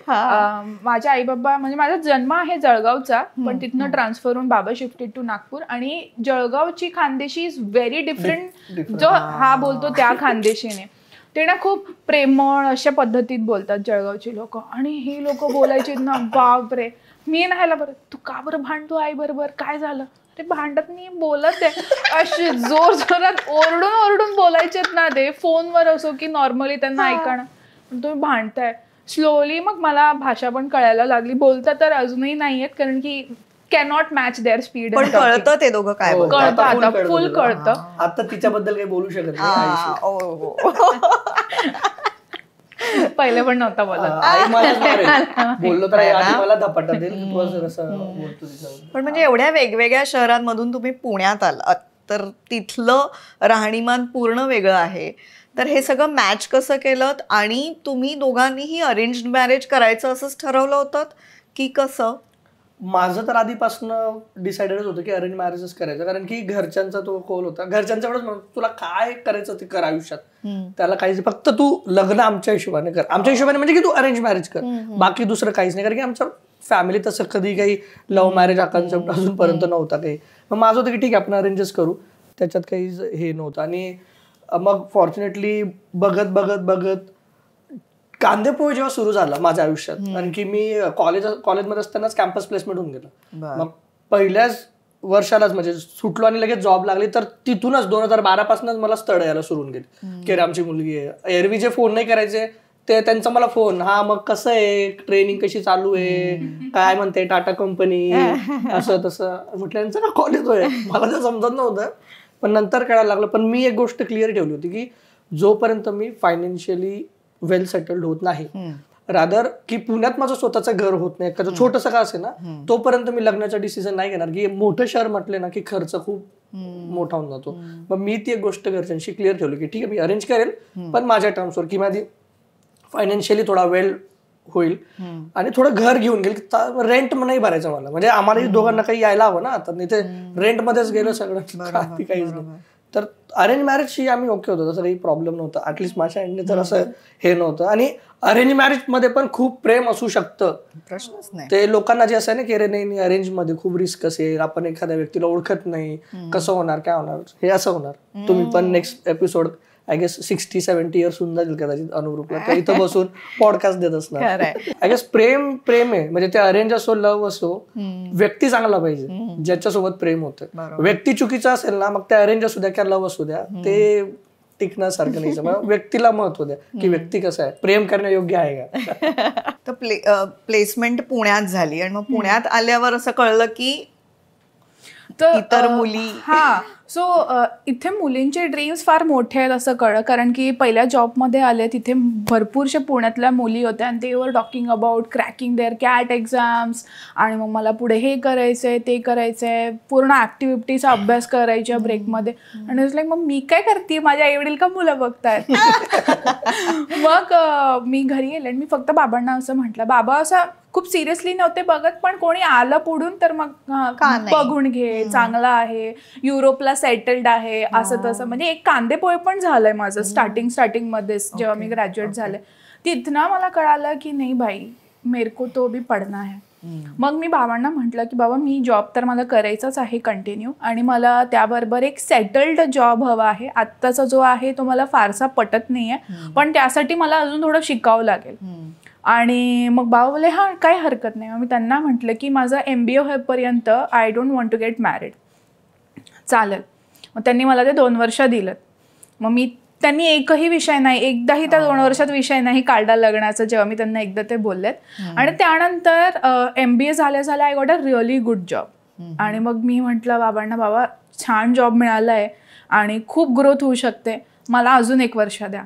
आणि he was like okay no problem. आणि जसं द इयर आय टर्न 25, मी मग बाबांना म्हटलं की बाबा आत्ता बघूया मुलं. सो मार्चमध्ये आय टर्न 25 आणि ऑगस्टमध्ये हा भेटला त्याच वर्षी. आणि विथिन दोज 8-9 मंथ्स, म्हणजे 1 वर्षाच्या आधीच जेव्हा I decided I need to get married, तर लग्न पण होऊन गेलं होतं. सो फॅमिलीकडनं ती एक बॅकिंग होती. पण माझ्या बाबांचा पण सेम माइंडसेट होता. दादानी पण अरेंज मॅरेज केलं, त्यांचं असं फोर्सफुल नव्हतं. बट मी माझ्या वहिनीला बघितलं, माझ्या आई वडिलांच्या चॉईसला बघितलं, that she is really good. दादा वहिनीचा संसार छान चालू आहे, so let's just trust them आणि एक चान्स त्यांना देऊ. ते नेवर फोर्स्ड मी की तू अरेंजच कर. पण बाबांचं असं बातो में लगता था की तुला जे वाटतं ते बिंदास कर, पण मुलगा माझ्या पसंतीचा कर. सो बाबांचं एकच इच्छा, बाकी सगळं आपलं ऐकताय. तर म्हटलं करून घेऊया. आता असं काही स्ट्रिक्ट वातावरण होतं, जबरदस्ती होतं किंवा काय होतं काही नाही, पण बाबांची एक छोटी इच्छा होती ती बस पूर्ण केली. त्यांनी माझ्या भरपूर इच्छा पूर्ण केल्या तर बाबांची एक का नाही. करेक्ट आहे. आता आपण आठवणींमध्ये रमलोय तर आपण आता एक आठवणींची सफर करणार आहोत ज्यात तुमचेच फोटोज आहेत जे आम्ही तुम्हाला दाखवणार आहोत आणि त्याच्या पुढे मागे काही घडलं असेल किंवा हा फोटो कुठला आहे त्याची काही गोष्ट असेल तर ती तुम्ही आम्हाला सांगणार आहात. हे हा फोटो जेव्हा आम्ही दोघे बारीक होतो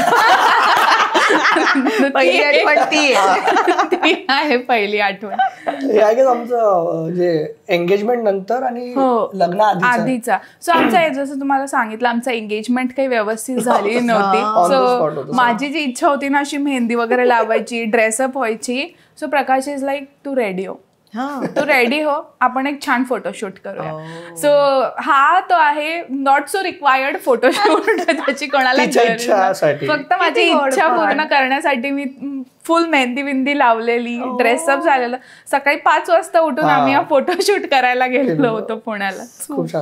हे किती छान आयडिया आहे, पण फारच गोड आहे फोटो. हो खरंच जवळजवळ ओळखूनही येणार नाही. तेच म्हटलं पहिली आठवण तीच आहे, दोघे बारीक होतो. तुम्ही बारीक आहात पण सांगा. आय गेस ही आमची असं ऑफिशियल एंगेजमेंट नंतरची फर्स्ट डेट आणि 31 डिसेंबर. मी तेच म्हणत होते, तुला आठवते का? लग्न झाल्यानंतर तारखा लक्षात ठेवा मित्रांनो, एका डायरीत लिहून ठेवा, हे खूप गरजेचं आहे. नाही तर हे भांडणाचं दुसरं कारण असू शकतं, बऱ्याच जणांमध्ये आहे. तर तारखांमध्ये घोळ करू नका. तर आय गेस तेच 31 न्यू इयरचं होतं आणि आम्ही आमचं पहिलं असं न्यू इयर सेलिब्रेट केलं होतं. अगेन मी इकडनं पार तिच्या घरी गेलो, आम्ही सोबत जेवण वगैरे केलं, न्यू इयर सेलिब्रेट केलं, परत तिला ड्रॉप केलं, मग 1 जानेवारीला मी माझ्या घरी पोहोचलो.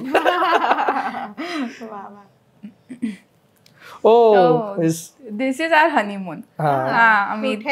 हे थायलंडला फिफी आयलंडला जात होतो. गेस हनीमूनची पण आमची एकदम वेगळीच मस्त गंमतवाली स्टोरी. जसं सांगितलं की जानेवारीमध्ये आमचं लग्न झालं 30 जानेवारीला आणि मार्च 20 नंतर लॉकडाऊन लागणार होतं आणि आमचा फेब्रुवारी व्हॅलेंटाईन जो पूर्ण वीक होता त्याच्यात आम्ही सगळं बुकिंग करून ठेवलं. 7 तारीख ते 14 तारीख व्हॅलेंटाईन वीक आम्ही हनीमून साठी. आणि तेव्हा ऍक्च्युली ना इंडियात कोविड जस्ट आलं होतं, पण फॉरेन मध्ये बऱ्यापैकी पसरलेलं होतं. तर सगळीचे दादा माझ्या घरच्या अरे नका जाऊ, ट्रिप कॅन्सल करा. मग मी विचार पण केला की ठीक आहे बघू. विचारला 0 रिफंड, काहीच भेटणार नाही आणि खूप इन्व्हेस्ट केली होती मी तर it was a big amount, म्हणजे जस्ट इनिशियल होतं. मग मी हिला विचारलं, म्हटलं बघ कॅन्सल जर केलं तर काहीच होणार नाही आणि आता आपण लगेच मग कुठं फिरायला जाऊ शकणार नाही कारण की परत ते रेस्ट्रिक्शन्स राहतील. मग आम्ही लिप ऑफ फेथ घेतला की नाही आपण जाऊया, जे होईल ते बघू. You will get surprise. आम्ही इकडनं फुल मास्क बिक्स लावून जातोय, फुल एकदम असं घाबरत कोणाशी बोलत नाही, हात मिळवत नाही, एकमेकांना हात लावल्यानंतर पण सॅनिटायझरने धुतोय. तिथं पोहोचलो आम्ही, थायलंड पोहोचलो. आम्ही बघतोय की आम्हीच मास्क लावून फिरतोय, सगळे मस्त मोकळं फिरतायत, बिंदास फिरतायत. आणि मग तिथं थोडं रिलॅक्स झालो. घरच्यांना पण सांगितलं की ठीक आहे, ऑल गुड आहे, मस्त आहे. आम्ही सगळं फिरलो, खूप एक्सप्लोअर केलं, मजा आली. आणि माझं तर फर्स्ट टाइम होतं, ही त्याच्या आधी जाऊन आली होती, तर माझ्यासाठी खूप एक वेगळाच आस्पेक्ट ओपन झाला. फॉरेन कंट्रीज जाऊन आला आणि तेव्हा मी ठरवलं की यार जायचं आता, म्हणजे एक्सप्लोअर करायचं, कारण की हे पण खूप गरजेचं आहे. आणि खूप मजा केली आम्ही, कारण की आम्ही दोघंच होतो, स्वतःवरच पूर्ण नवीन देश एक्सप्लोअर केला. कारण की ही पण आधी भावासोबत पॅरेंट सोबत जायची. एक याच्यानंतर एक आम्ही एक फुकेतमध्ये जेव्हा गेलो, आम्ही स्कूटी रेंट करून घेतली दोघांनी आणि फुल जे म्हणतात ना की लग्न आधीची लाईफ एन्जॉय करायची होती मला, गाडीवर हिंडणं फिरणं, तिथं फुल मजा केली. तर खूप मजा आली होती. सो एकदम मस्त फोटो होता. This is our engagement. This is our engagement picture. आणि हा तोच ड्रेस आहे, हा तोच ड्रेस आहे जिथे मी प्रकाशला रिजेक्ट करत होती. त्याने तोच ड्रेस एंगेजमेंटला घातला, कारण की त्याच्याकडे पण दुसरं काहीच नव्हतं. मुद्दाम घातला तुम्ही रिवेंज. आणि actually after this picture everyone started clicking pictures like this, कारण की ही प्रियंका प्रकाश पोज झाली होती. कारण की ती खूप शाय होती ना, तर मी कॅमेरा काढला की ती माझ्या मागे लपायची. नेहमी असंच व्हायचं, मी मागे लपून जायची. म्हटलं की याला आपण एक पोजच बनवून टाकू. तर मी सोशियल ब्लिक ती एकदम माझ्या असं एकदम हाफ राहते, सो ते प्रियंका प्रकाश पोज बनवून खूप फेमस आहे. किती छान, कमाल. हे आमचा लग्नाचा सकाळचा टाइम होता. एवढे थकलेलो, पण आय गेस तेवढा खुश मी म्हणजे खूप खुश होतो आम्ही दोघं, खूपच जास्त. म्हणजे नातेवाईक लिटरली लाईक हे अरेंज मॅरेज नाहीये, हे लव्ह मॅरेजेस आहे. तुम्ही दोघं जण ऑफिस मध्ये सोबत होते असं होतं सगळ्यांचं. कारण की लिटरली म्हणजे मी एवढी शाय आहे, सगळ्यांना वाटायचं बाबा ही कसं आहे काय आहे, पण मी खूप बिंदास होती त्या दिवशी. मी केअरच नाही केलं कोण माझ्याबद्दल काय बोलतंय काय करतंय. आम्ही दोघं जण असं मस्ती करतोय, असं करतोय, हसतोय काय, बोलतोय काय, आणि एव्हरीवन वॉज शॉक की बाबा हे दोघं काय चालू आहे. आमच्या लग्नाचे कुठलेही फोटो बघितले म्हणजे हेच नाही, मित्रांचे पण, याच्यापेक्षा जास्त मी हसतीये, मोठं तोंड असं मोठं उघडं कारण मी हसतीये खूप जास्त. पण म्हणजे आपल्याला हवी ती व्यक्ती आपल्या आयुष्यात मिळाली की हे होतं, त्याचं जंग जिंकल्यासारखं वाटत होतं की काहीतरी जिंकलं वगैरे. की लग्न आहे ना खूप मोठा टर्निंग पॉइंट आहे. 10वी 12वी जॉब बीब काहीच नाही, आणि की इथून डिसाईड होईल की तुम्ही पुढचं आयुष्य आनंदाने जगणार आहेत की मग काहीतरी त्रास तंटा करून जगणार, म्हणून पार्टनर चांगला निवडावा. आता हे आणखीन एक आयुष्य बदलणारा फोटो आहे हा. अरे हे तर काय सांगू, म्हणजे आपण ऐकत असतो ना की आई वडिलांची किंमत तुम्हाला आई वडील झाल्यानंतरच कळते, स्पेशली आईची. स्पेशली आईची. स्नोवी आपण किती भांडतो ना आपल्या आयांशी पूर्वी, आणि मग आपल्याला मुलगी झाल्यावर कसं होतं आपल्याला. बापरे, आता मला कळतंय की आई का म्हणायची अगं हा ड्रेस घाल हा ड्रेस घाल, आणि मी तोच एकच रिपीट करून तोच शर्ट घालते. आता कळतंय की आई का अशी म्हणायची. आई माझ्यासाठी आत्ता पण शॉपिंग करते, आणि नाव आय एम रिअलायझिंग की आई माझ्यासाठी का शॉपिंग करते. कारण की मला पण आता स्वतःची शॉपिंग करण्यात मजा नाही येत. कुठे पण स्नोईसाठी कुठे आहे, बाळांचं सेक्शन कुठे आहे, मुलींचं सेक्शन कुठे आहे, हा पण साईडलाईन झाला. पण खरंच आई आणि माझं बाळणपण असं होतं ना की माझ्या आईला गुडघ्यांचा त्रास असल्यामुळे she was not able to do much. माझ्या बाबांनी जितकं केलंय ना डिलिव्हरीमध्ये केअर आई करते असं आपण सगळीकडे ऐकतो, पण डिलिव्हरीमध्ये केअर माझ्या वडिलांनी खूप केली आहे माझी. सकाळी 3:30-4ला उठून झुला बाहेर घेऊन जायचे, तिला झुलवत बसायचे कारण की शी वॉज अ फझी बेबी. तिला झुलवत बसायचे so that I can sleep till 8 o'clock. तर ते इतकं त्यांनी केलं आहे ना. माझं गरम पाणी भरून ठेवणं, शतावरी भरून ठेवणं, ओव्याचं पाणी बनवणं, बॉटल्स उकळणं, काय नाही तर ते माझ्या वडिलांनी केलंय. तिला आंघोळ घालणं सगळं केलंय त्यांनी. सो बाबांचं तेवढं आपल्याला कळत नाही इम्पॉर्टन्स पोस्ट डिलिव्हरी, पण मला खूप कळालं की बाबा माझे बाबा तर यार चाय बी नाही बनाता था ये आदमी, काय काय करतायत असं झालं मला. But this was a big change for both of अस. आणि आम्ही दोघंच होतो. म्हणजे मी माहेरीवरनं जेव्हा घरी परत आले पोस्ट डिलिव्हरी पोस्टपार्टममध्ये, तेव्हा मग आमच्यामध्ये असं व्हायचं की याला कळत का नाही काय गोष्टी. मग देन अगेन स्टार्टेड भाई पहिले मी क्या करती थी, मी याला डायरेक्ट तोंडावर बोलायची. मग त्याला म्हणायची घे उचल तिला, झुलव, हातात पकड, कारण की हा खूप घाबरायचा. मी बरोबर पकडतोय का, मी कसं करतोय का, असं तिचं मान तर नाही लचकणार, हा थोडा हे होता. पण त्यावेळेस ना माझ्या धीराची खूप हेल्प झाली. ही वॉज द वन, तो लगेच उचलायचा कॉन्फिडेंटली, तो घ्यायचा, तिला असं असं फिरवायचा. तर तेव्हा दीपकची पण मला खूप खूप हेल्प झाली. But this is a big change. माझ्यासाठी लग्न पण एवढा मोठा चेंज नव्हता जितका हा चेंज झाला मेंटली, फिजिकली. आणि पोस्टपार्टम थ्रू मध्ये जे काही गोष्टी घडल्यात, म्हणजे त्याचा मी एक व्हिडिओ पण टाकलेला होता.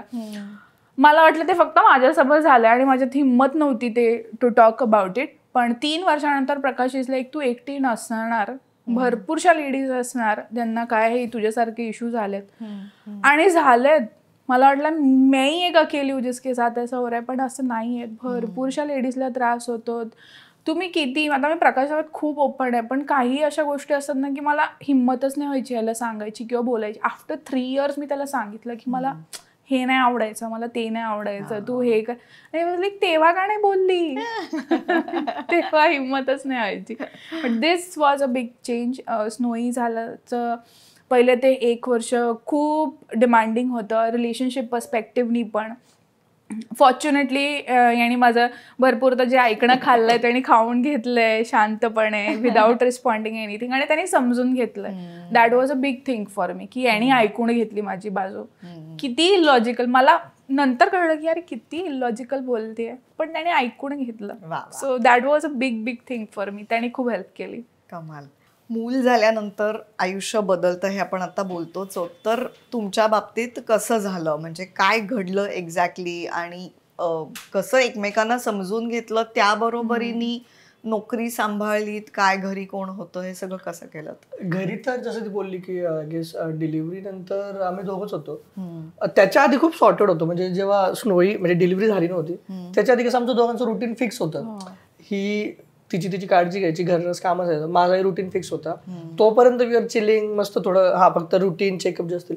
डिलिव्हरी झाल्यानंतर ऍक्च्युली खरा चालू झाला, म्हणजे पूर्ण लाईफच बदलली. खूप म्हणजे आम्हाला एक्सपेक्टेड नव्हतं किंवा हे कोणी सांगणारं पण नसतं आणि कोणी सांगूही नाही शकत की लाईफ कशी चेंज होते जोपर्यंत तुम्ही स्वतः एक्सपिरियन्स नाही करत. तर जेव्हा ती आली आणि सगळ्या गोष्टी चेंज सगळं तिच्या अवतीभोवती व्हायला लागलं ना, मग एका पॉईंटला वाटतं मला कोण का भाव नाही टाकत आहे, कोण नाही विचारते, असं होऊन गेलं होतं. पण मग हळूहळू आम्ही दोघं पण वर्किंग होतो. पहिले 6 महिने सुट्टे होते तेव्हा मॅनेज होऊन गेलं. मग नॅनीच ठेवत गेलो. अगेन नॅनी पटतीये नाही पटते त्याच्यामध्ये मल्टिपल.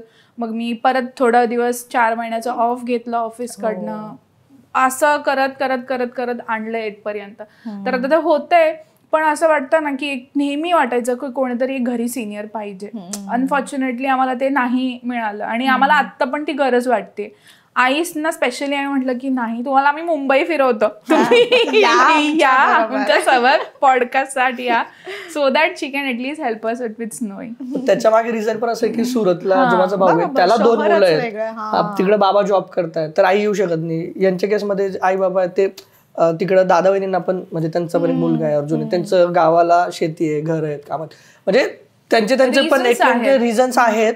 बट सेम टाइम म्हणजे जे लोक जर त्यांच्या पॅरेंट्स इन लॉ सोबत राहतात ना, मला असं वाटतं की तुम्ही खूप लकी आहात. मे बी तुम्हाला त्याची जाणीव नाहीये अजून, पण जेव्हा तुम्ही अशा कपल्सकडे बघाल जे स्वतः सगळं करतायत, अगेन म्हणजे आम्ही खूप काही मोठा तीर मारला अशातला नाही, पण जो तो ज्याच्या त्याच्या याच्यातनं जेव्हा जातो ना तो स्ट्रगलच वेगळा असतो, ते सांगून शकत नाही.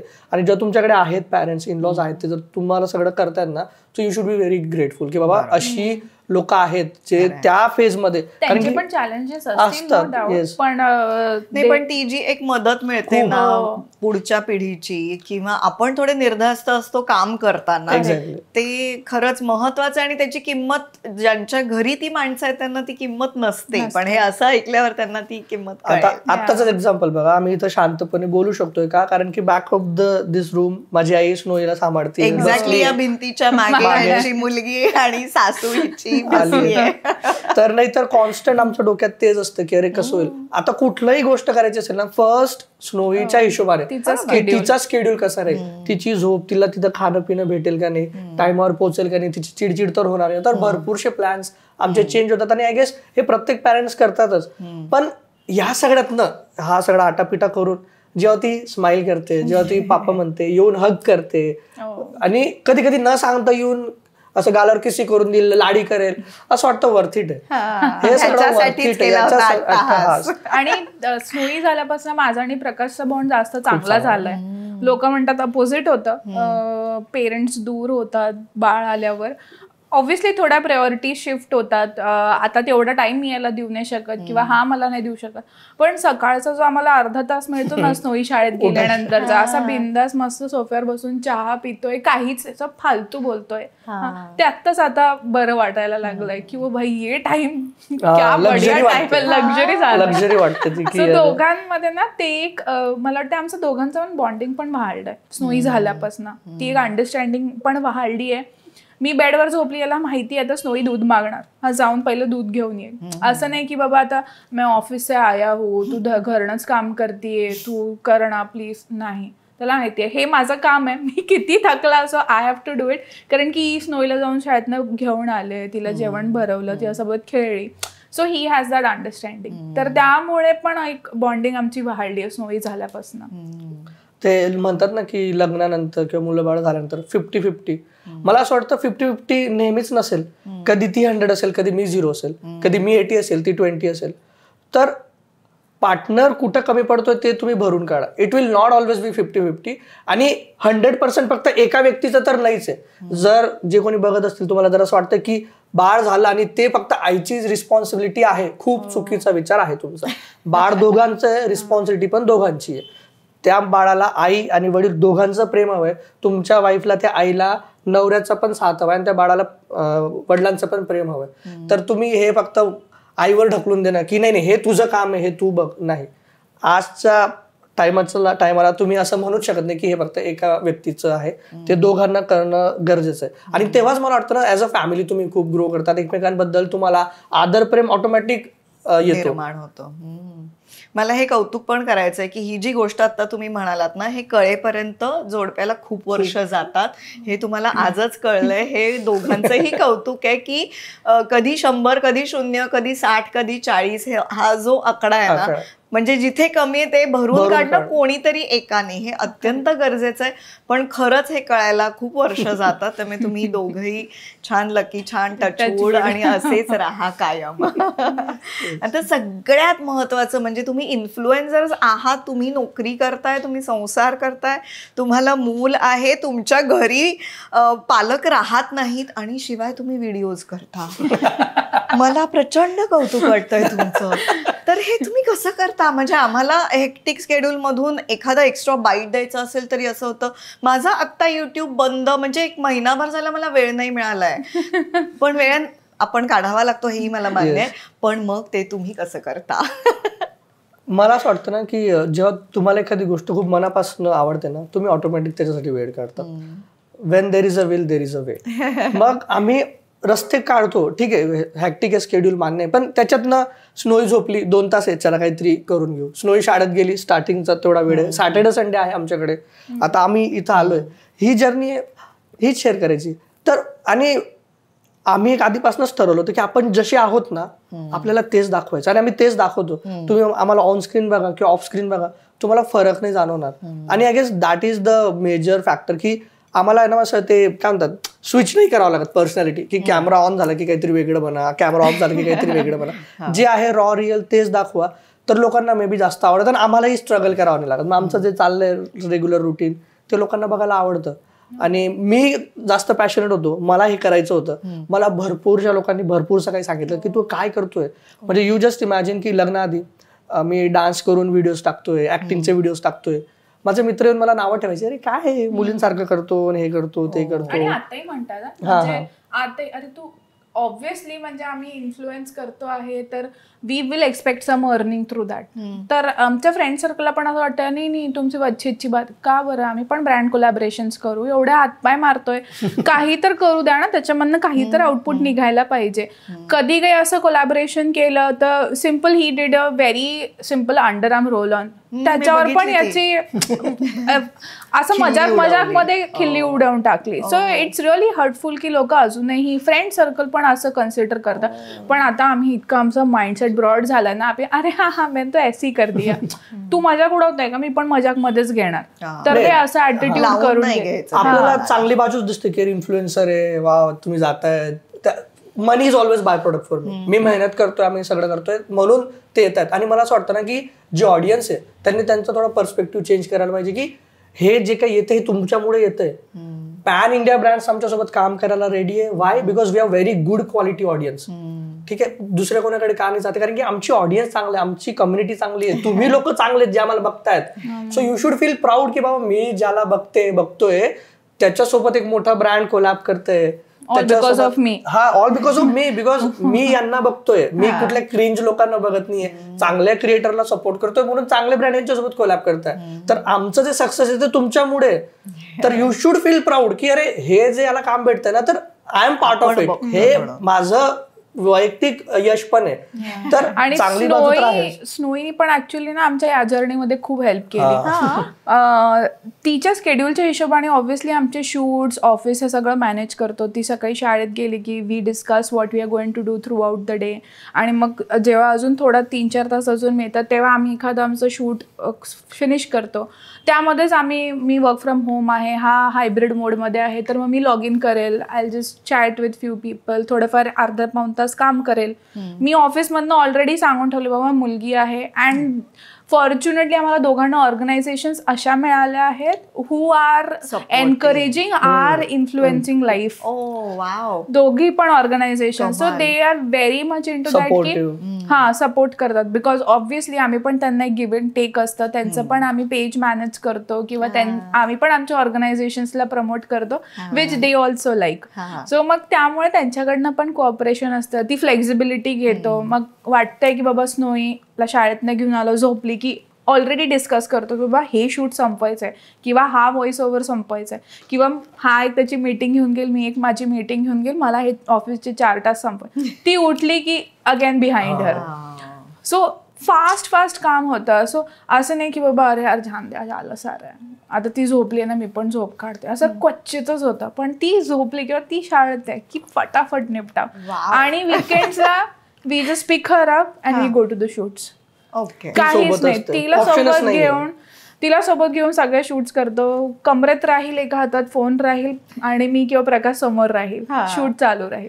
ती हातात राहील आणि आमचे शूट्स चालू असतात. किंवा दुकानवाले किंवा जी पण आम्ही जिथे पण चाललोय ज्या पण ठिकाणी जर ते सगळे चांगले असतील like here we are side ना तुमचे काही मेंबर्स बाहेर बसले so they also take care of her जेव्हा कोणी हेल्प नसते. सो असं करत करत because of her she is cooperating. ती चिडचिड नाही करत तर मग आमचं मॅनेज होऊ शकत आहे व्यवस्थित पैकी.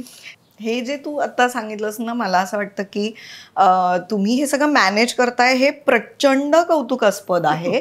पण जी आता पुढची पिढी घाबरतीये ना लग्न करायला म्हणा मूल जन्माला घालायचं की नाही रिस्पॉन्सिबिलिटी घ्यायची की नाही तर हे तुमचं स्केड्यूल ऐकल्यावर मला असं वाटलं की उडी मारली की होतं. म्हणजे तुम्हाला तर आई वडील सासू सासरे असे जेव्हा गरज लागते तेव्हा येतात. तर म्हणजे तुम्ही तिला कमरेवर ठेवून म्हणजे हे मला माझं लहानपण आठवलं की आमच्याकडे नाटकाचं हे होतं तर मला घेऊन जायचे आई वडील दौऱ्यावर मग मीच काम करायला लागले. असं हे असं आहे ना म्हणजे तुम्ही उडी मारा तुम्हाला करायचं असेल तुम्ही म्हणालात तसं where there is will there is a way. वा वा. आमच्या फॅमिलीला काही वाटत तर नाही का बट ते पण आता आमच्या बरोबर व्हिडिओ मी सासूबाईंना बघितलं.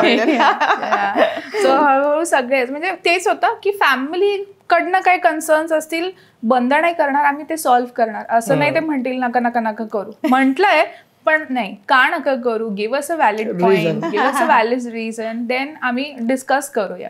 पण त्यांच्याकडे नव्हताच. आणि या सगळ्या जर्नीचा एक चांगला बाजू मला फक्त सांगावीशी वाटेल की जेव्हा आम्ही लोकांना भेटतो they have very big smile on their face. ते इतक्या आनंदाने भेटतात त्यांच्या चेहऱ्यावर असं स्माइल येतं ना मला असं वाटतं ना की ती फिलिंग मी शब्दात सांगूच शकत नाही. आम्हाला अशी पण लोक भेटतात की जे सांगतात की तुमची जर्नी बघून मी जॉबला लागलो मला इन्स्पिरेशन मिळालं. एक कुठली मुलगी असेल की तिने प्रियंकाची जर्नी बघितली असेल तिला वाटलं ती त्या जर्नीतनंच सर्व्हाइव्ह करू शकली. 2 पार्टनर असतील त्यांच्यामध्ये आमची जर्नी बघून अंडरस्टँडिंग आली त्यांचं फॅमिली चांगली ग्रो झाली. जे ऑलमोस्ट ॲटलिस्ट असं सांगा की डायव्हर्स पर्यंतच्या गोष्टींपर्यंत पोहोचले होते आणि त्यांनी नंतर सॉर्ट करून they are now having babies like खूप सुखी संसार करतात. आणि ते जेव्हा येऊन बघतात की तुम्हाला बघून तुमच्या सगळ्यातनं आम्ही खूप शिकलो म्हणजे खूप ते जास्त मोठं आहे माझ्यासाठी. खरं इन्फ्लुएन्सर आहात तुम्ही. You are really influencing people. तर ती गोष्ट समजणं जास्त गरजेचं की आपल्या ऍक्शन्सने लोकांच्या आयुष्यात काय बदल घडतोय सोसायटीमध्ये काय बदल घडतोय. I am very vocal about let's हे वुमन एम्पॉवरमेंट बद्दल तर मी नेहमीच बोलतो बायकांसाठी मी नेहमीच बोलतो. पण लेट्स काही ग्राउंड लेवलला पण काही असतील गोष्टी जसं मी मागच्या वर्षी आमच्या एक एरिया आहे तिथं खूप खड्डे झाले होते आणि तिथं मी ऐकलं होतं की माझा मित्र तर जायचाच पण असा एक इन्सिडेंट झाला होता की एक आई आणि मुलगी स्कूटीवरनं पडली त्यांच्या शेजारनं मोठा ट्रक गेला अँड दे वर क्राईंग. त्यांना काही झालं नाही पण ते रडत होते का कारण की त्यांना ही भीती होती की जर चुकून काही झालं असतं तर इकडे पडलो असतो तर. आणि ते त्याने मला मी खूप मूव झालो की यार असं कसं. मी गेलो नेक्स्ट डे व्हिडिओ केला पोस्ट केला तो खूप व्हायरल गेला. Within 7 days they have fixed that road. तर मला तर वाटलं की यार आपल्यात ते आहे we should be vocal about all this things. आणि बदल घडतोय तुम्ही चला तर सुरू तरी करा प्रयत्न तर करा. फक्त इन्फ्लुएन्सरचा टॅग घेऊन किंवा याच्यातली चांगली बाजू पैसा बघून जे येत आहे ना मला नाही वाटत ते लोक सस्टेन करू शकतील किंवा त्या पुढे जाऊ शकतील. तुमचा काहीतरी पर्पज पाहिजे, काहीतरी मोठं पाहिजे, आणि या बाकीच्या गोष्टी अलॉंग विथ टाइम ते येत राहील. पहिले 3-4 वर्षात आमच्याकडे कुठले ब्रँड्स कोलॅब पण नव्हते, काही नव्हतं, पण तेच म्हणतो ना, आमचा तो गोलच नव्हता की आम्हाला हे याच्यात पैसे कमवायचे, माहित पण नव्हतं. मी जसं बोललो आधी स्टार्टिंगला, पण आमचा तो उद्देश होता की नाही बाबा, आपल्याला आपली जर्नी डॉक्युमेंट करायची आहे, शेअर करायची आहे, लोकांपर्यंत पोहोचवायचं आहे, आणि मग हळूहळू बाकीच्या गोष्टी होत गेल्या. मला वाटतं याच्यात जे मित्रमंडळी म्हणा किंवा जे आपल्याकडे काय म्हणतात असूया निर्माण होते म्हणा, त्या सगळ्यांनी ना तुमच्या दोघांच्या बाबतीत हा इंटरव्ह्यू नक्की बघा, कारण त्याच्या मागे किती थॉट आहे, किती छान विचार आहेत, हे जर तुम्हाला कळलं तर कदाचित तुम्ही जे म्हणतात की काय रे तू असं कशाला करतोयस, हा तुमचा विचार बदलला तर मला जेन्युइनली आवडणार आहे.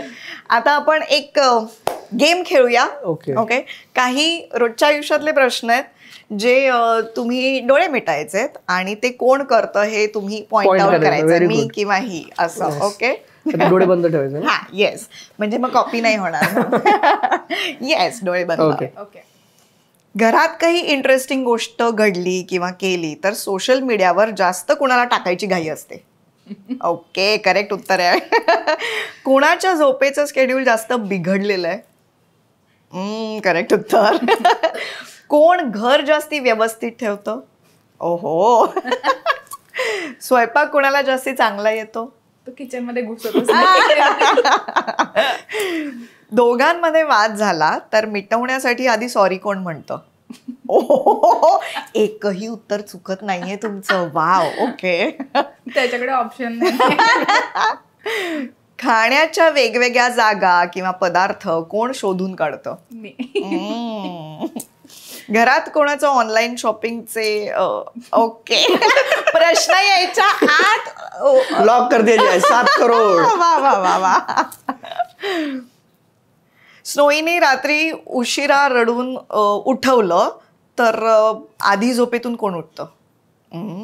वा वा. आता कोण जास्ती रोमॅन्टिक आहे? ओ हो, तुम्ही डोळे उघडू शकता प्लीज. कमाल, एकही उत्तर अनमॅच झालेलं नाहीये. करेक्ट. तुम्ही तर जे स्टार्टिंगला बोललो होतो की communication is good, I guess hence proved. Yes, absolutely. फारच छान. वा वा. आता मला एक प्रॅक्टिकल आणि सिरियस विषयावर तुमच्याकडून जाणून घ्यायचं आहे की फायनान्सेस ते मॅनेज करणं एखाद्या जोडप्यानी हेही तितकंच महत्वाचं असतं. मग तुम्ही कमी कमवा जास्ती कमवा, जसं तुम्ही म्हणालात की पैसा महत्वाचा असतोच असं नाही, पण तो मॅनेज करणं खूप महत्वाचं असतं. तर कधी कधी जोडप्यामध्ये कोणीतरी एक त्यातलं हुशार असतं, त्याच्या हातात देऊन टाकलं जातं, किंवा प्रत्येकाचं वेगवेगळं असतं. तसं तुमचं काय आहे? आमच्या बाबतीत असं आहे ना की पैसा हा माझा की तुझा असं नाही, आमचा आहे. तर मी जर 100 रुपये कमवतोय, ही 50 कमवतोय, तर आम्ही 150 कमवतोय. मग त्याच्यातनं आम्ही डिवाइड करून घेतले डिपार्टमेंट्स की जो मेजर एक्सपेन्सेस असेल, जसं घराचे EMI आहे, इन्शुरन्स असेल, काहीतरी मोठा खर्च आहे, तो मी करतो. बाकी घरातलं सगळं जे मॅनेज करायचं असेल, ग्रॉसरी, लाईट बिल, मावश्यांना पैसे द्यायचे किंवा कुठं काही गेलो चुटरपुटर भाजीपाला आणायचं, ते सगळं प्रियंकाचं डिपार्टमेंट. त्याच्यानंतर लेट्स से आम्ही इन्व्हेस्टमेंट पण करतो काही काही, तर ते आम्ही दोघी ठरवून करतो की आपल्याला एवढं सगळं झाल्यानंतर आपलं एक एवढं महिन्याला एक होतंय, let's save that for future. आणि ते खूप कामात आलंय आम्हाला नंतर, कारण की पहिलं प्रियंका आम्ही जानेवारीत आमचं लग्न झालं आणि प्रकाशनी लग्नाच्या आधीच घर बुक करून ठेवलं होतं आणि आम्हाला माहिती होतं पोझेशन डिसेंबर 2020 मध्ये मिळणार. सो एक क्लॅरिटी होती की बाबा इंटिरियर तर करायचंय, पहिलं घर आहे, पूर्ण मनासारखं आहे तसं बनवायचंय. आणि obviously when we were started तर सॅलरीज आमच्या तेवढ्या हाय नव्हत्या आणि युट्यूब इंस्टाग्राम वरनं तर काही इन्कम नव्हतीच.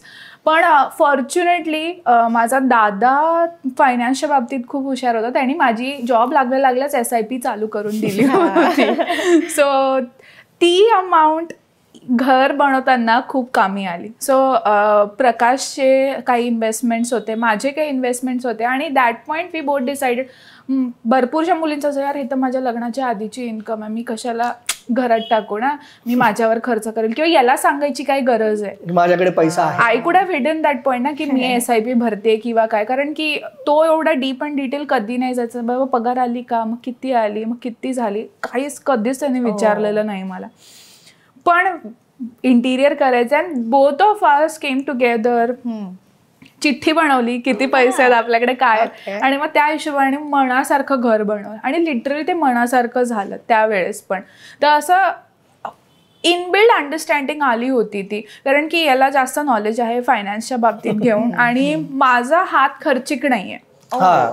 मोठी गोष्ट आहे. माझा इन जनरल हात खर्चिक नाहीये. म्हणजे आता मी ऑनलाईन शॉपिंग पण करते ना, देन नाही गेले नाही बाई, इस महिने बहुत खर्च हो गया, आता नाही करायचा 2 महिने काही खर्च. आणि असं नाही की प्रकाश म्हणतो किंवा माझं काही असतं, पण नाहीच, माझी इच्छाच नाही होत. I started getting that guilt, यार मैंने 10 घंटा बैठ के काम किया है, I don't want to spend on this stupid bag. मला काहीतरी भारी घ्यायचं, ही घेण्याच्या ऐवजी मी ब्रँडेड घेईल, पण मग 6 महिन्यांनी घेईल, एकदाच घेईल. थांबतो. लाईक आम्ही आमचं एक रिवॉर्ड सिस्टम बनवून ठेवलं काइंड ऑफ. जर एखादी एक्सपेन्सिव्ह गोष्ट घ्यायची, ज्याला हिला एक बॅग आवडत होती, खूप एक्सपेन्सिव्ह होती, मग आम्ही म्हणजे हिने सांगितलं होतं कधीतरी मला की यार मला ही अशी एक बॅग घ्यायची आहे, माझी खूप इच्छा आहे. तिचे फ्रेंड्स घेत राहतात, खूप म्हणजे महिन्याला घेत असतात. खर्च करू शकते करू शकते.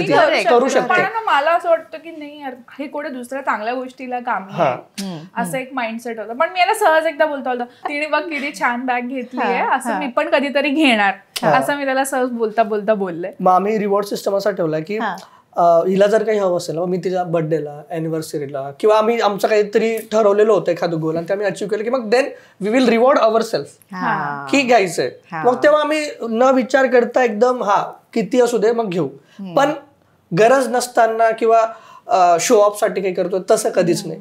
नाहीतर आता झालं ना की शो ऑफ करायचं किंवा आम्हाला पटतंय ते, आम्हाला आवडतंय, मग once in a while is okay. म्हणजे असं पण नाही की मग हात काटकसर करायची, म्हणजे खूपच काटकसर करायची. आणि लोकांना मला वाटतं ना, कंजूसपणा आणि काटकसर याच्यातला फरक समजणं खूप गरजेचं आहे. काटकसर म्हणजे की आहे जे आपल्याला हवंय, गरजेचं ते आपण सगळं करतोय. कंजूसपणा म्हणजे तुम्हाला गरजेचं आहे पण तरी तुम्ही अवॉइड करताय.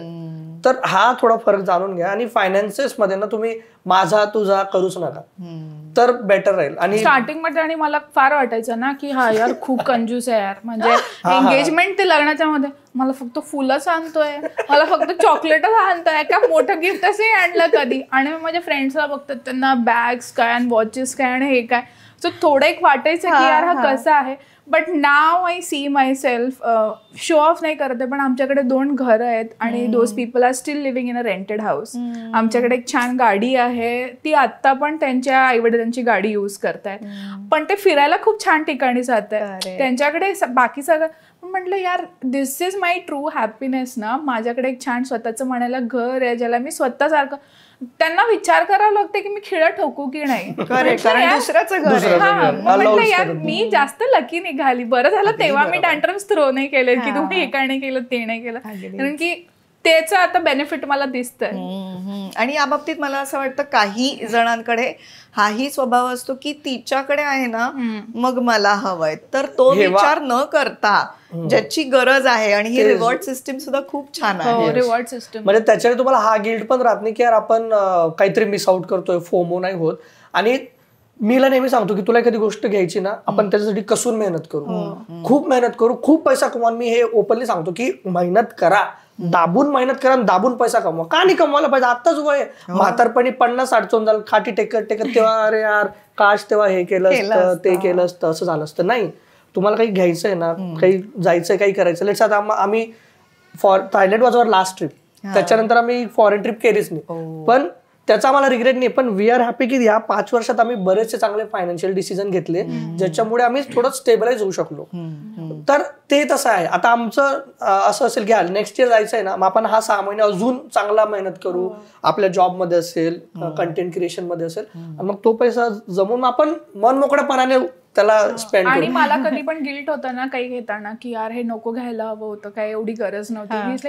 अरे बाबा तू मेहनत केलीये, तू या आठवड्यात 7 दिवस तू व्हिडिओ शूट केले, तू अभ्यास केला, तू पोस्ट केले आहेत, ब्रँड्सनी त्या 7 व्हिडिओमुळे 2 ब्रँड्सनी अजून रिच आउट केलंय, यू हॅव अर्नड इट, घे बिंदास घे, असं होतं. म्हणजे उलट आहे आमचं लिटरली. मी नाही म्हणते आणि तो घे घे काय नाव, घे घे काय नाव. पण ते परत तसं आहे, ते म्हणतात तसं की जिथे कमी तिथे आम्ही जे आहे की आता मी तुला ढकलण्याची गरज आहे तर जा घे, असं येतं ना. वा वा, कमाल. असेच राहा कायम, असेच प्रेमात राहा आणि एकमेकांना सांभाळा. आता जाता जाताना आपल्याकडे जसं आपण सुरुवात फोन पासून केली होती तसं आपण शेवट पत्रांनी करतो. कारण आजच्या जमान्यात आपण पटकन नुसताच बदाम पाठवतो. आय लव्ह यू ला सुद्धा आजकाल ILU लिहिलं जातं. त्यात पत्र खूप मागे राहिले. तर आपण लिहित नाही, पण आपण ते वोकल लेटर त्याला म्हणतो. तर आत्ता इथे तुम्ही तुमच्या मनात जे येईल ते, मग ते डीप असलं तरी चालेल, ते साधं असलं तरी चालेल, एकमेकांना पत्र म्हणायचंय. म्हणजे अगदी प्रिय पासून तुझाच पर्यंत. एकदम ऑन द स्पॉट टाकलं. येस, अरे तुम्ही तर इन्फ्लुएन्सर्स आहात यार. मी खूप बोलकाय, तर मी तर बोलून जाईल, पण ती टाईप करण्यात जास्त हे करते. पण मला वाटतं ही खूप चांगली संधी दिली तुम्ही. मी एरवी तिला सांगतच असतो, पण आय गेस इथं सगळ्यांसमोर पण या निमित्ताने परत एकदा प्रेमाचा इजहार करायला काही हरकत नाहीये. तर माझी आणि माझीच प्रिय प्रियंका, मला अजूनही तो दिवस आठवतोय की जेव्हा पहिल्यांदा तुला CCDत मी बघितलं होतं. मी बाईकवरनं उतरलो, तुझ्या चेहऱ्यावर खूप छान स्माईल होती. तुला बघून माझे तारांबरच उडाली. ठीक आहे. आणि पहिल्यांदा असं वाटलं की यार भेटला तो प्रेमाचा व्यक्ती ज्याच्या मी शोधात होतो. तू 4 तास माझी बडबड ऐकत होती, काहीच बोलली नाही. सगळं मनातलं मी मनमोकळेपणाने बोललो, तू ऐकून घेतलं. तुझे जे काही प्रश्न होते ते पहिलेच विचारून घेतले. पण त्या क्षणाला वाटलं की बस आता हे जे आपलं शोध होता आपल्या पार्टनरचा तो कुठेतरी थांबला. मनात भीती होती, कारण की जाताना मी बघितलं की तू 4 व्हीलरने आली आहे आणि मी माझ्या पल्सरला किक मारून घरी परत जातोय. कुठंतरी एक विचार आलेला क्वचितच की ही मुलगी कदाचित मला नाही तर नाही म्हणणार. पण तू माझी गाडी नाही तर माझा स्वभाव बघितला, त्या स्वभावाचं मागचं प्रेम बघितलं आणि नंतर आपलं लग्नही जुळलं. तेवढं कदाचित मी ओपनली कधी सांगू शकलो नसेल, बोलू शकलो नसेल, पण मला असं सांगावंसं वाटतं की माझ्या आयुष्यातला सगळ्यात चांगला निर्णय तू आहे. आज जे आहे तुझ्यामुळे आहे, जे करतोय तुझ्या सपोर्टमुळे करतोय आणि जे पुढे होणार पण आहे ते तुझ्यासोबतच होणार आहे. आणि मला हे जग, हे यश सगळं तुझ्यासोबत, स्नोईसोबत अजून पुढे कंटिन्यू करायचं आहे. तू आई झाली, स्टार्टिंगला थोडंफार काही माझ्याकडनं मिस आउट झाले असतील, समजलं नाही, फिगर आउट नाही करू शकलो, पण मी परत सांगतो, शब्द देतो की तुला आणि स्नोईला कधीच कुठल्या गोष्टीची कमी पडू देणार नाही. जिथं तुला वाटेल की काहीतरी कमी होतोय तिथं प्रकाश नेहमी उभा असेल. आणि बाबा म्हणून स्नोईकडे जसं तुला वाटतं की माझे बाबांनी जसं मला ठेवलंय केलंय ते मी माझ्या स्नोईला सगळं देणार आहे. तिला वाटायला हवं की हा माझे आई बाबा जे आहेत माझ्यासाठी तेच पुरेसे आहेत, त्यांचा आदर्श घेऊन मी बरंच काही करेल. आणि स्नोईला जे काही करायचं असेल आयुष्यात त्याच्यासाठी मी नेहमी पाठबळ देईल. आणि तुला अजून बरंच काही करायचं आहे, ही तर फक्त सुरुवात आहे. इथून पुढे तुला पूर्ण जग जिंकायचं आहे. पीपल शुड नो की जर प्रेम असेल एका कपलमध्ये आणि जर त्यांच्यात अंडरस्टँडिंग चांगली असेल आणि नवऱ्याने जर सपोर्ट केलं तर एक बायको काय करू शकते त्याचं उदाहरण तुला बनायचं आहे. आणि तू करशील, मला याची पूर्ण खात्री आहे. आणि हे जे प्रियंका प्रकाशची जी जर्नी सुरू झाली आहे ती अशीच सुरू राहील आणि लोकांपर्यंत जास्तीत जास्त पोहोचेल, आपलं प्रेम पोहोचेल. आणि कदाचित कधी काही राहिलं असेल, चुकलं असेल तर तू ऑलरेडी मला माफ केलंच असेल, त्याची मला खात्री आहे. फक्त शेवटचं हे सांगेल की जेव्हा आपण म्हातारे होऊन जाऊ आणि 50-60ला असू, कदाचित माझे केस चालले गेले असतील, तुलाही तेवढं नीट दिसत नसेल, पण आपण जेव्हा ते असं रोलिंग चेअरवरती बसून एकमेकांचा हातात हात धरून बसू आणि आपण जेव्हा विचार करू काय कमाल आयुष्य जगलो यार, आपण सगळं काही केलं, एक खूप सुखी परिवार नांदवला, संसार नांदवला आणि पाहिजे होतं ते सगळं मिळवलं, कर्तृत्वाने मिळवलं. आणि अशीच साथ तुझी कायम हवी आहे. तर तुझाच आणि तुझा प्रकाश. आणि thank you for choosing me that day. So I love you. Competition फारच गोड. आता मी काय बोलू, किती गोड. ह्याला काय म्हणू आता. माझा प्यारा मोटू. तो भेटला त्या बारीक होता, पण माझं मोटिव्ह होतं की तुला पण माझ्यासोबत,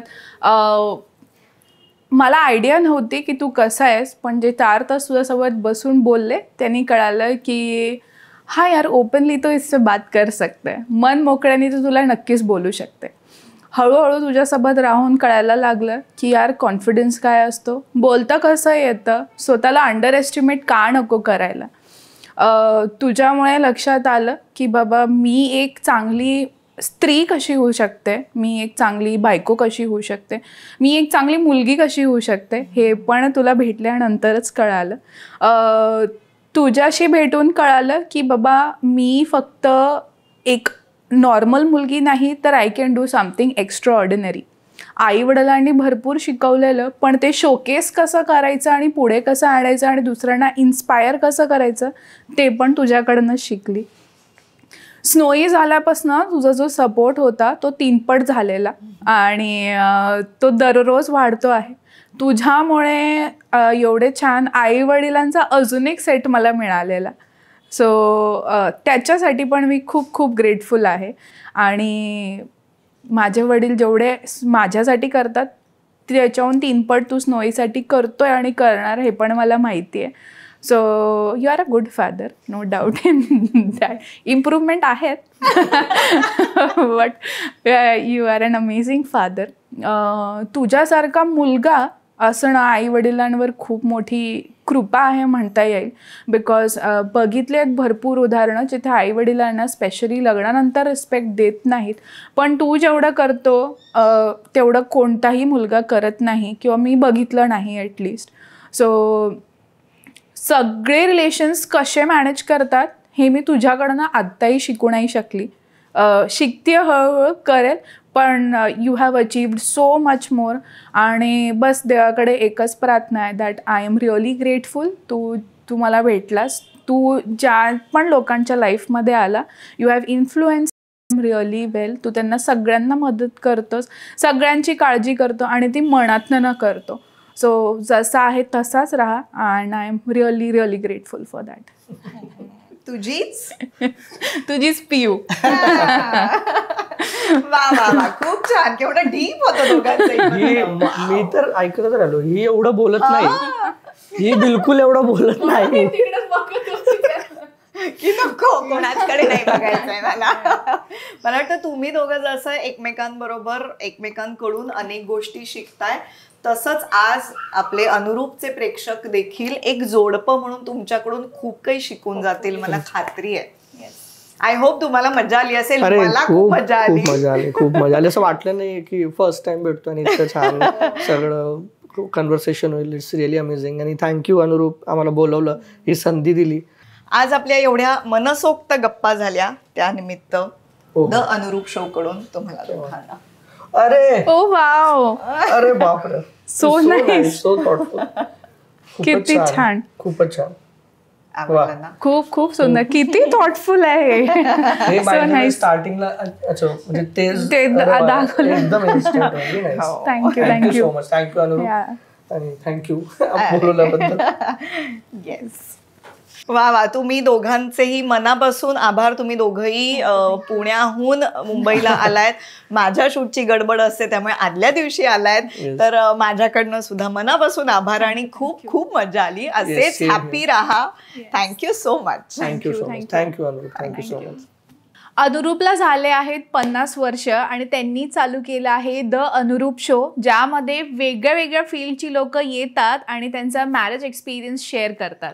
सो आय गेस हा एक्सपिरियन्स ऐकून जे लोक लग्नाची भीती बाळगून आहेत, मॅरेज ऑफ फोबिया ज्यांना झालाय, आय गेस त्यांनी हा शो नक्की बघायला पाहिजे. कारण की तुमचे लग्नाबद्दलचे जे काही मिसकन्सेप्शन्स आहेत ते नक्कीच दूर होतील आणि लग्नाला किंवा मॅरेज कसं असतं, चांगले असू शकतं, त्याच्याबद्दल तुम्हाला एक पॉझिटिव्हिटी येईल. सो थँक्यू सो मच अनुरूप, असा काहीतरी उपक्रम आणल्याबद्दल. आजचा हा वेगळाच भाग तुम्हाला कसा वाटला हे आम्हाला कमेंट करून नक्की सांगा आणि बघत राहा द अनुरूप शो.